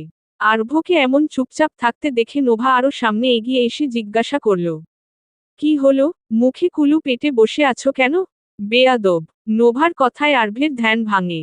সে নিজের এরকম ভাবনায় নিজেই রসে উঠে নিজেকে ধিক্কার জানায়। এরপর সে বেশ রাশভারী কণ্ঠে উত্তর দেয়, প্রথমত, কেউ আমার জন্য চিন্তিত নয়। সবাই নিশ্চিন্তে ঘুমোচ্ছে, এমনকি আমার মাও। দ্বিতীয়ত, কেউ আমার জন্য চিন্তা করবে না, যদি করত তবে শুধু তুমি এখানে আসতে না। আরভের কথায় নোভা মনে সজোরে ধাক্কা খায়। এক মুহূর্তে তার সকল রাগ কর্পূরের মতো উবে যায়। আরভের কথাগুলো তার কাছে চরম সত্য বলে মনে হয়। নোভা এই প্রসঙ্গে আর কথা বাড়ায় না। নোভা একটি দীর্ঘশ্বাস ফেলে শান্ত স্বরে জিজ্ঞেস করল, কখন এসব ঘটল, কি করে ঘটল? আরব স্বাভাবিক কণ্ঠে বলল, বাইক চালাচ্ছিলাম, গতি অনেক বেশি ছিল, সামনে বাঁকা রাস্তা, আর উল্টো দিক থেকে একটা ট্রাক আসছিল। আমি খেয়াল করিনি, সময়মতো ব্রেক করতে পেরেছি বলেই এখনো বেঁচে আছি, নয়তো এতক্ষণে ওপরের টিকিট কাটা হয়ে যেত। নোভা রুষ্ট হয়ে বলল, অশুভ কথা বলবে না, কত অনায়াসে তুমি মরার কথা বলতে পারো। তোমার কি কোনো পিছুটান নেই আরব? তোমার এত রাগ কেন?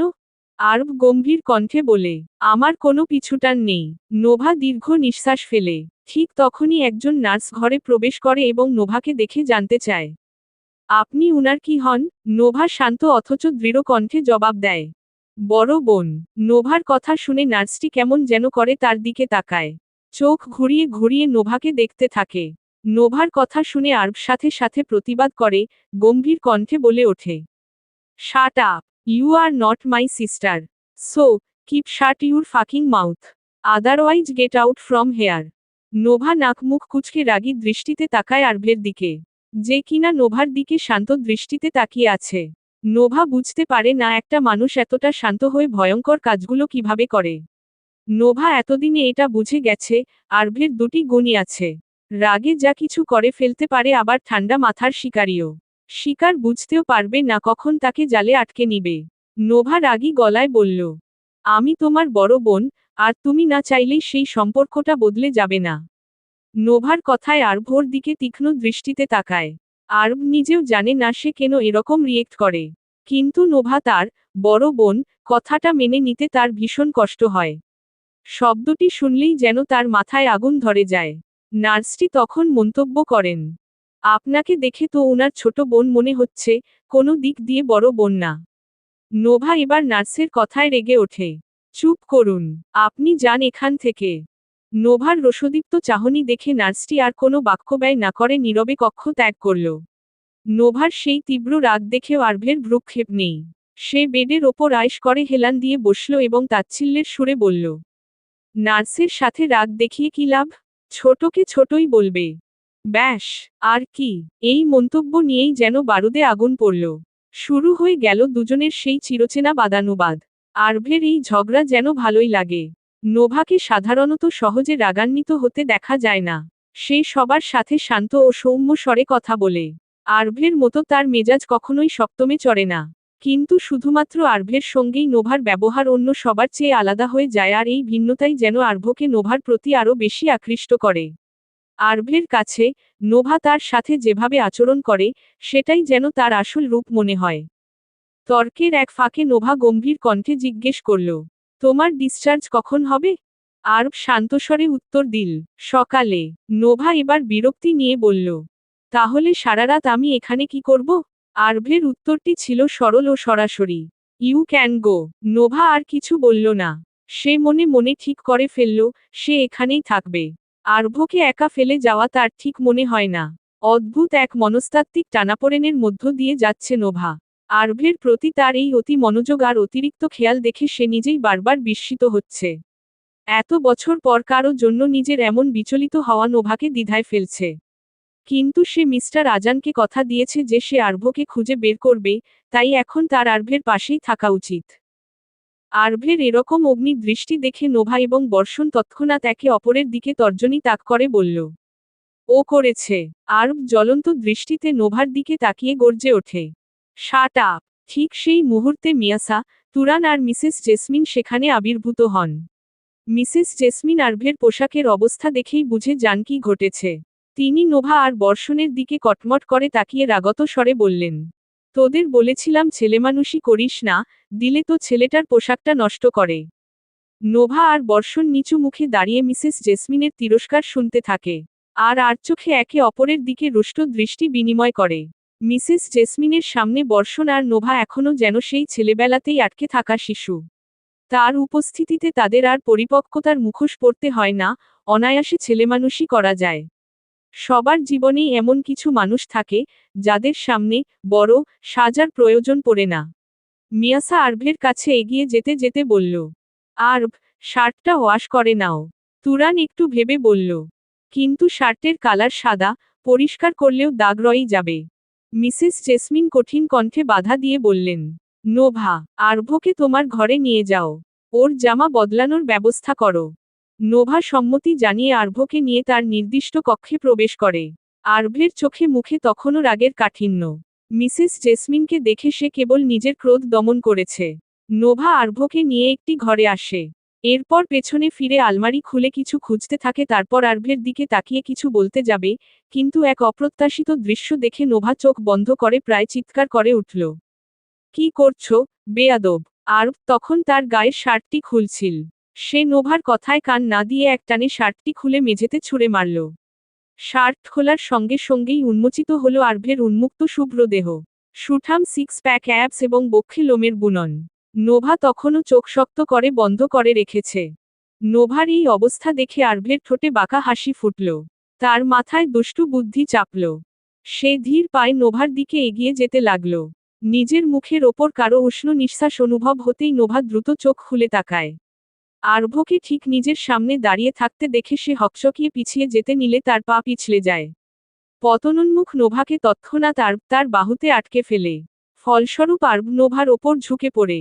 দুজনের উষ্ণ নিঃশ্বাস একে অপরকে স্পর্শ করছে। আরভের উন্মুক্ত বুকে নোভার হাত। নোভার পুরো শরীর কেঁপে ওঠে। তার মধ্যে অজানা অনুভূতির সৃষ্টি হতে থাকে। আরভের মুখে বাঁকা হাসি আর নোভার চোখে মুখে তীব্র আতঙ্ক। নোভার হৃদযন্ত্র দ্রুত গতিতে লাফাচ্ছে, যেন এক্ষুনি পাঁজরের খাঁচা ভেদ করে বেরিয়ে আসবে। আরভের মুখের বাঁকা হাসি ওর সৌন্দর্য আরও বাড়িয়ে দিয়েছে। নোভা ভেবে পায় না একটা ছেলে এতটা সুন্দর কি করে হতে পারে। নোভা আরভের দিকে ক্ষণিকের জন্য মুগ্ধ দৃষ্টিতে তাকিয়ে থাকে। এই ছেলেটিকে তার কাছে দিন দিন এক অদ্ভুত আকর্ষণীয় মনে হচ্ছে। যেন এর মধ্যে কিছু একটা আছে যা দুর্নিবার। আরভ নোভার আতঙ্ক ভরা মুখ দেখে নিজের তির্যক হাসি আরও দৃঢ় করে। নোভার এই অসহায় অবস্থা দেখতে তার ভালো লাগছে। আরভ অনুভব করল তার দেহের উষ্ণতা নোভার ত্বকে গিয়ে মিশছে, এবং ঠিক তখনই সে নোভার হৃদস্পন্দনের দ্রুততা নিজের শরীরের কাছে শুনতে পেল। তার দৃষ্টি স্থির হল নোভার বিস্ফারিত, গভীর চোখে, যেখানে মুহূর্তের মুগ্ধতা এবং তীব্র আতঙ্ক একই সাথে মেশানো। এই কাছাকাছি আসার মুহূর্তটা যেন এক নীরব বিদ্যুৎ স্পর্শের মতো কাজ করল তার মধ্যে। আরভ নোভার আতঙ্ক ভরা চেহারা দেখে মুখে হাসিটা আরও বাঁকা করল। সে স্পষ্ট বুঝল যে নোভা বাইরের জগতে নিজেকে কঠোর, স্বাধীনচেতা এবং অদম্য প্রমাণ করে, এই মুহূর্তে সে তার সামনে বড্ড বেশি ভঙ্গুর। তার সামান্য উপস্থিতি বা ঘনিষ্ঠতা নোভাকে এইরকম অপ্রস্তুত, প্রায় কিংকর্তব্যবিমূঢ় করে দিতে পারে। এই আবিষ্কার আরভকে এক নতুন ধরনের তৃপ্তি দিল।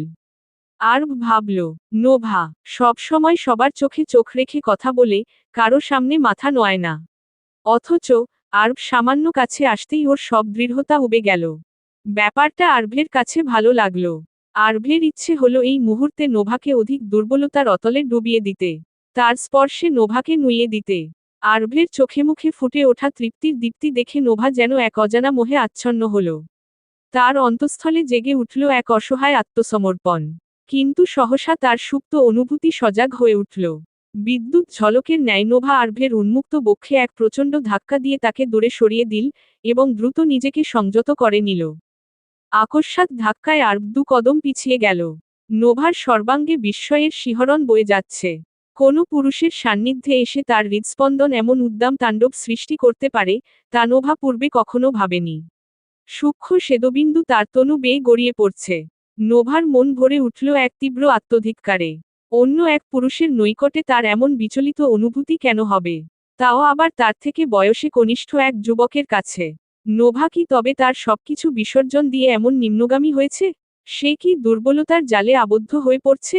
না, এ হতে পারে না। সে কিছুতেই এই দুর্বলতাকে স্থান দিতে পারে না। নোভার নিজের প্রতি রাগ হতে থাকে। সেই রাগ গিয়ে পড়ে আরভের গালের উপর। সহসা আরভের গালে আবারও আঘাত করে বসে। রাগে কাঁপতে কাঁপতে বলে, তোমাকে কতবার বলেছি আমাকে টাচ করবে না। কেন আসো আমার কাছে? Stay away from me. নোভার এমন অবাঞ্ছিত আচরণে আরভের অন্তর ক্ষোভে টগবগ করে ফুটতে থাকে। ক্ষণকাল পূর্বেকার স্নিগ্ধ, ভালো লাগার সমস্ত অনুভূতি এক লহমায় বাতাসের প্রবাহে বিলীন হয়ে গেল। তার স্থানে নেমে আসে এক উগ্র, দাবানলের মতো রুষ্টতা। অসহ্য রাগে আরভের মুষ্টিবদ্ধ হাতের পেশিগুলো টানটান হয়ে উঠল। কপালের ওপরের শিরাগুলো সগর্বে স্পষ্টতর হয়ে উঠল। আরভের স্থির চোখ দুটি রক্তিম আভায় জ্বলতে লাগল। অপরদিকে নোভাও তখনও অবনত হওয়ার লেশমাত্র না দেখিয়ে আরভের দিকে ক্রোধদীপ্ত নেত্রে চেয়ে রইল, তার সর্বাঙ্গ তীব্র রাগে ফুঁসছে। সেই মুহূর্তে তাদের মধ্যেকার পরিবেশ গভীর এক স্তব্ধতা ও বিদ্বেষে আচ্ছন্ন হয়ে রইল। আরব নিজের রাগকে সামলাতে না পেরে হিতাহিত জ্ঞানশূন্য হয়ে নোভার দিকে এক কদম এগিয়ে গিয়ে তার কোমর পেঁচিয়ে নিজের সাথে মিশিয়ে নেয়। এরপর আরেক হাত দিয়ে নোভার পিঠে ছড়িয়ে থাকা চুলগুলো নিজের হাতের মুঠোয় নিয়ে জোরে চেপে ধরে রাগে গর্জে উঠে বলল, don't cross your limit, Nova. Otherwise you will die. You don't know about me. Don't try to hurt আরভভান শাহরিয়ার, শ ফাকিং ইগো। নোভা আরভের অগ্নি দৃষ্টিতে ভয় না পেয়ে উল্টো ওর সেই দৃষ্টিতে কঠিন দৃষ্টি ফেলে। এতে আরভের রাগ আরও বেড়ে যায়। নোভার এই নির্ভয় আচরণ তার সহ্য হয় না। সে নোভার চুল আরও জোরে চেপে ধরে। নোভা ব্যথায় আর্তনাদ না করে উল্টো নিজের পা উঁচু করে আরভের চুলগুলো জোরে টেনে ধরে রাগে কাঁপতে কাঁপতে বলে, I don't know you, but I know myself. I know what I am. Even if the whole world fears you, I don't. Nova no one mere can straighten 10 guys like you. So, you don't cross your limit. আমি তোমাকে চিনি না কিন্তু নিজেকে চিনি। আমি জানি আমি কেমন। পুরো পৃথিবী তোমাকে ভয় পেলেও আমি পাই না। এই নোভা নওয়ান মীর তোমার মতো 10টা আরভকে সোজা করার ক্ষমতা রাখে। তুমি নিজের সীমা অতিক্রম করো না। রাগে আরভের চোয়াল আরও শক্ত হয়। তার মাথায় আগুন জ্বলতে থাকে। এই প্রথম একটা মানুষ যে তাকে ভয় পাচ্ছে না। কথায় কথায় তাকে আঘাত করছে কিন্তু তার চোখে বিন্দুমাত্র ভয়ের লেশমাত্র নেই। যে আরভভান শাহরিয়ারের চোখে চোখ রেখে কথা বলতে পারছে। আরভ আর নোভা একে অপরের চুল টেনে ধরে খেয়ে ফেলা দৃষ্টিতে একে অপরের দিকে তাকিয়ে আছে। কেউ হাল ছাড়ার পাত্র নয়। একজন আরেকজনের চুল মাথা থেকে তুলেই আজ দম নেবে। তখনই রুমে প্রবেশ করে বর্ষণ। নোভা আর আরভের এই অবস্থা দেখে বলল, সুবাহানাল্লাহ, আস্তাগফিরুল্লাহ, আল্লাহ বাঁচাও, লা ইলাহা ইল্লা আন্তা সুবহানাকা ইন্নী কুনুতু মিনাজ্জালিমিন। ঘরের নিস্তব্ধতা ভঙ্গ করে যখন বর্ষণের কণ্ঠস্বর কানে এলো, তখন নোভা আর আরভ একসাথে চমকে তার দিকে ফিরল। বর্ষণ তখন কপালে হাত দিয়ে এক প্রকার হতভম্ব ভঙ্গিতে দাঁড়িয়ে। সেই মুহূর্তেই প্রবেশ করল তুরান। এদের দেরি হচ্ছিল বলে দুজনেই এদের সন্ধানে এসেছিল। তুরান ঘরের মধ্যবর্তী দৃশ্যটি এক পলকে নিরীক্ষণ করে নিল। তার চোখে মুখে কৌতুকের ঝিলিক। পকেট থেকে মোবাইলটি বের করতে করতে সে সহাস্যে বলে উঠল, ওয়েট, ঠিক এইভাবেই থাকো। জন আমার দিকে না তাকিয়ে একে অপরের দিকে দৃষ্টিপাত করো। একটু প্রণয়মাখা হোক সে চাহনি, এভাবে খেয়ে ফেলা দৃষ্টি না। আর একে অপরের চুলগুলো ভালো বাচ্চাদের মতো ছেড়ে দাও।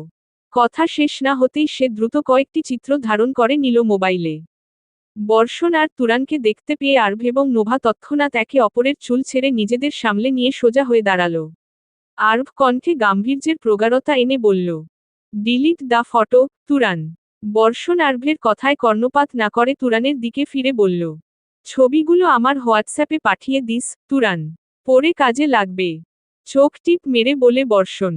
বর্ষণের কথায় নোভা রেগে বলে, শাট আপ, বর্ষণ। বর্ষণ নাক কুচকে রসাত্মক ভঙ্গিতে বলল, ছি, তুই আবার মুখ খুলছিস। বাচ্চাদের মতো চুলোচুলি করছিস। যদি মারামারি করে একজন আরেকজনকে ধরাশায়ী করতিস, তবুও না হয় আমার মান রক্ষা হতো। এতদিন মাথা ফাটানো, থাপ্পড় মারা, আসবাবপত্র ভাঙ্গা পর্যন্ত ঠিক ছিল।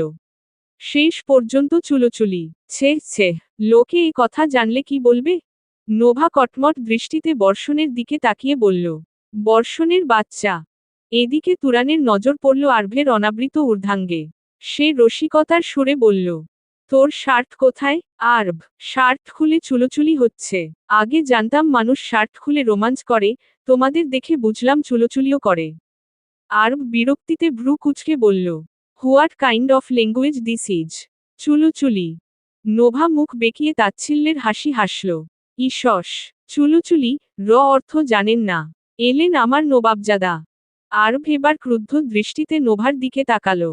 নোভা কক্ষের বহির্গমন পথে পা বাড়িয়ে বলল, ওই বেয়াদবটিকে একটি শার্ট দিয়ে দিস, বর্ষণ।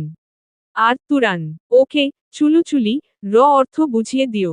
এ কেমন ভাষা? হুহো, যত্ত সব আদিক্ষেতা। কথাটি বলতে বলতে নোভা ঘর ছেড়ে বেরিয়ে গেল। বর্ষণ আর তুরান হা করে নোভার প্রস্থান পথের দিকে তাকিয়ে রইল। এই নোভাকে তাদের কাছে অচেনা মনে হল। যে গম্ভীর, শান্তশিষ্ট নোভাকে তারা চেনে, তার এমন আচরণে যে কেউ বিস্মিত হবে। নোভা তাকে উপহাস করেছে বুঝতে পেরে আর দাঁতে দাঁত চেপে কেবল বিড়বিড় করে উঠল। হুয়াট দাফা তারা চিহ্ন। Dash dash. মিয়াসা আর মিসেস জেসমিন কিচেনে। মিসেস জেসমিনের হাতে হাতে মিয়াসা কাজ করে দিচ্ছে। তখনই নিচে নেমে আসে নোভা। নোভাকে দেখে মিসেস জেসমিন বলল, ছেলেগুলো কোথায়? তুই একা এলি যে? নোভা ডাইনিং টেবিলে বসতে বসতে বলল, আসছে। কিছুক্ষণের মধ্যেই বর্ষণ, আরভ এবং তুরান আসে। বর্ষণ তার সদ্য কেনা, কিন্তু কখনো পরা হয়নি এমন একটি নতুন শার্ট আরভের হাতে তুলে দিয়েছে। আরভ সেটাই পরিধান করেছে। তারা তিনজন সরাসরি ডাইনিং টেবিলের দিকে এগিয়ে যায়। বর্ষণ বসে নোভার ঠিক পাশে, আরভ নোভার মুখোমুখি চেয়ারে, আর আরভের একপাশে তুরান এবং অন্য পাশে মিয়াসা স্থান নেয়। মিসেস জেসমিন সকলের পাতে খাবার তুলে দেন। খেতে খেতে আরভ আর চোখে একবার নোভার দিকে তাকায়, আর মিয়াসা তাকায় আরভের দিকে। নোভাকে 3 দিন ধরে দেখতে না পেয়ে আরভের মন এক গভীর অস্থিরতায় ভরে উঠেছিল। রাতে তার চোখে ঘুম ছিল না, কোনো কিছুতেই মন বসত না। মনে হতো জীবনের একটি গুরুত্বপূর্ণ অংশ যেন অনুপস্থিত। এই অনুভূতির কারণ সে নিজেও স্পষ্ট বুঝতে পারছিল না। আজ সকালে মিয়াসা এসে যখন বলল যে সে নোভার সাথে দেখা করতে যাচ্ছে এবং আরভ তুরানকেও যেতে বলেছে, নোভার কথা শুনে আরভ তৎক্ষণাৎ রাজি হয়ে গেল। নোভা এতগুলি দিন বর্ষণের বাড়িতে ছিল। এটা শুনে আরভের ক্ষণিকের জন্য রাগও হয়েছিল।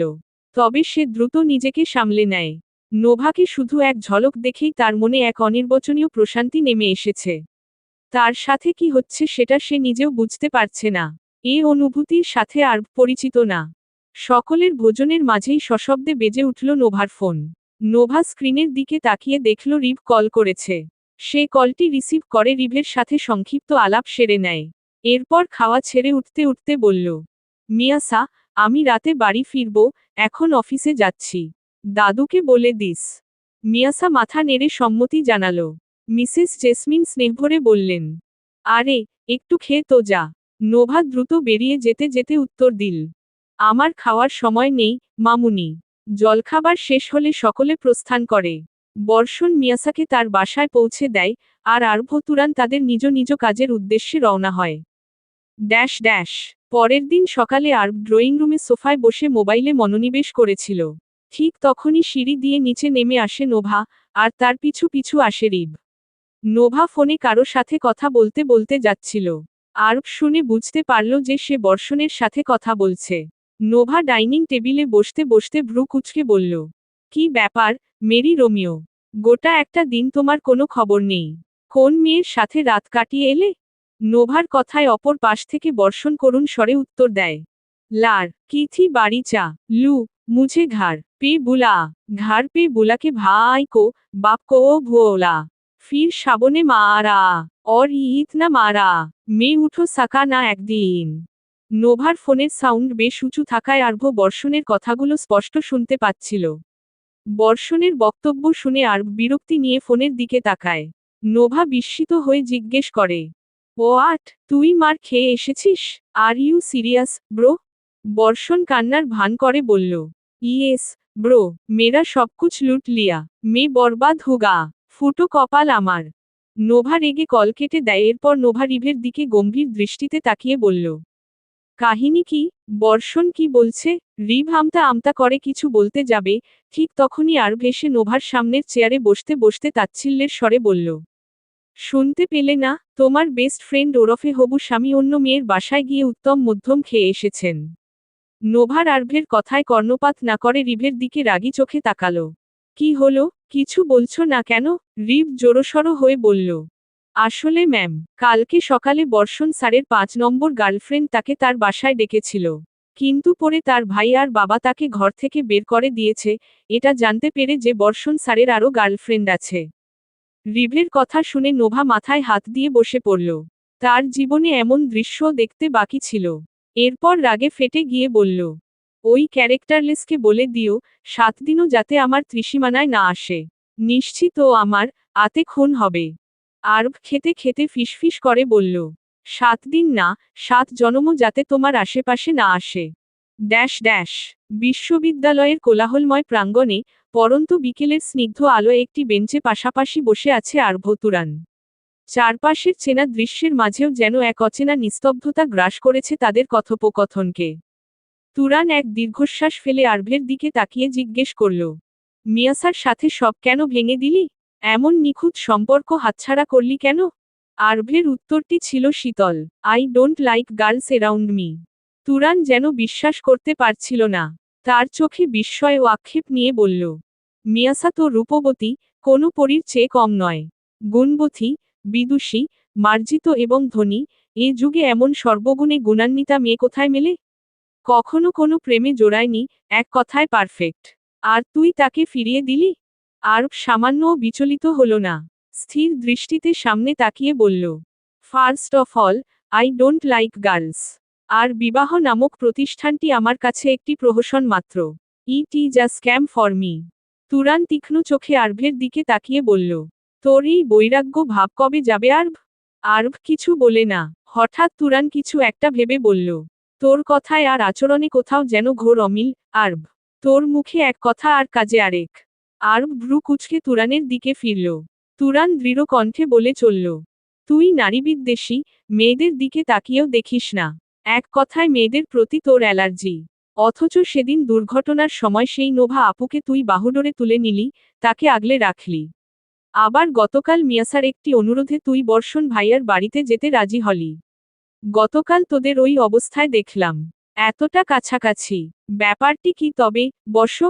তোর সকল নিয়মের বাঁধন ভেঙে শেষমেশ সিনিয়র আপুর প্রেমে পড়লি নাকি? মুখে অস্বীকার করছিস, কিন্তু তোর চোখ তো অন্য কথা বলছে। আরভের চোখে তীব্র বিরক্তি ফুটে উঠল। বিরক্তি নিয়ে বলল, শাট আপ, তুরান।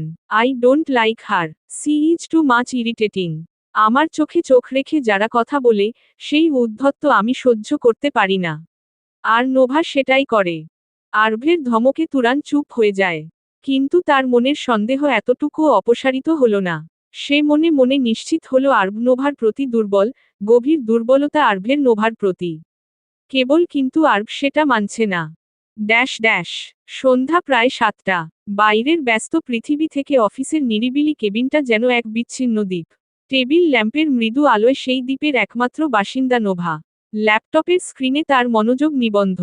সেদিনের সেই ভয়ঙ্কর অগ্নিসংযোগের দৃশ্য, যেখানে একটি লোক কেরোসিন ছড়াচ্ছে, সেই ভিডিওটিই দেখছিল সে। হঠাৎ করেই নোভার স্থির চোখ দুটো যেন বিদ্যুৎস্পৃষ্ট হল। লোকটির হাতের নড়াচড়ায় তার নজর গেল লোকটির হাতে থাকা একটি ঘড়ির দিকে। খুব সাধারণ কোনো ঘড়ি নয়, এর নকশা আর ধাতব ঔজ্জ্বল্য যেন চেনা। নোভা প্রায় ফিসফিস করে উঠল, এ ঘড়িটা। পুরো শরীর যেন এক তীব্র ঝাঁকুনি খেল। তার মনে হলো সে এই ঘড়িটা কোথাও দেখেছে, খুব কাছ থেকে দেখেছে। কিন্তু কোথায়? স্মৃতির জাল ভেদ করে কিছুতেই সেই স্থান বা ব্যক্তিকে স্পষ্ট করে চিনতে পারছে না। ল্যাপটপ থেকে চোখ সরিয়ে নোভা চেয়ার ছেড়ে উঠে পড়ল। তার পায়ের নিচে কার্পেটের নরম শব্দও যেন কানে বাজছে না। দ্রুত পদক্ষেপে কেবিনের মাথা থেকেও মাথা পায়চারি করতে শুরু করল সে। মাথার ভেতর কেবলই এক অস্থিরতা। তাকে মনে করতেই হবে, এই সামান্য ঘড়িটিই হয়তো সেই দুর্বৃত্তের কাছে পৌঁছানোর একমাত্র সূত্র, অন্ধকারের একমাত্র আলো। যদি এই সূত্র হাতছাড়া হয়, তবে হয়তো সমস্ত তদন্তই অসার হয়ে যাবে। নোভা নিজের স্মৃতিতে চাপ সৃষ্টি করল, কে হতে পারে? কে?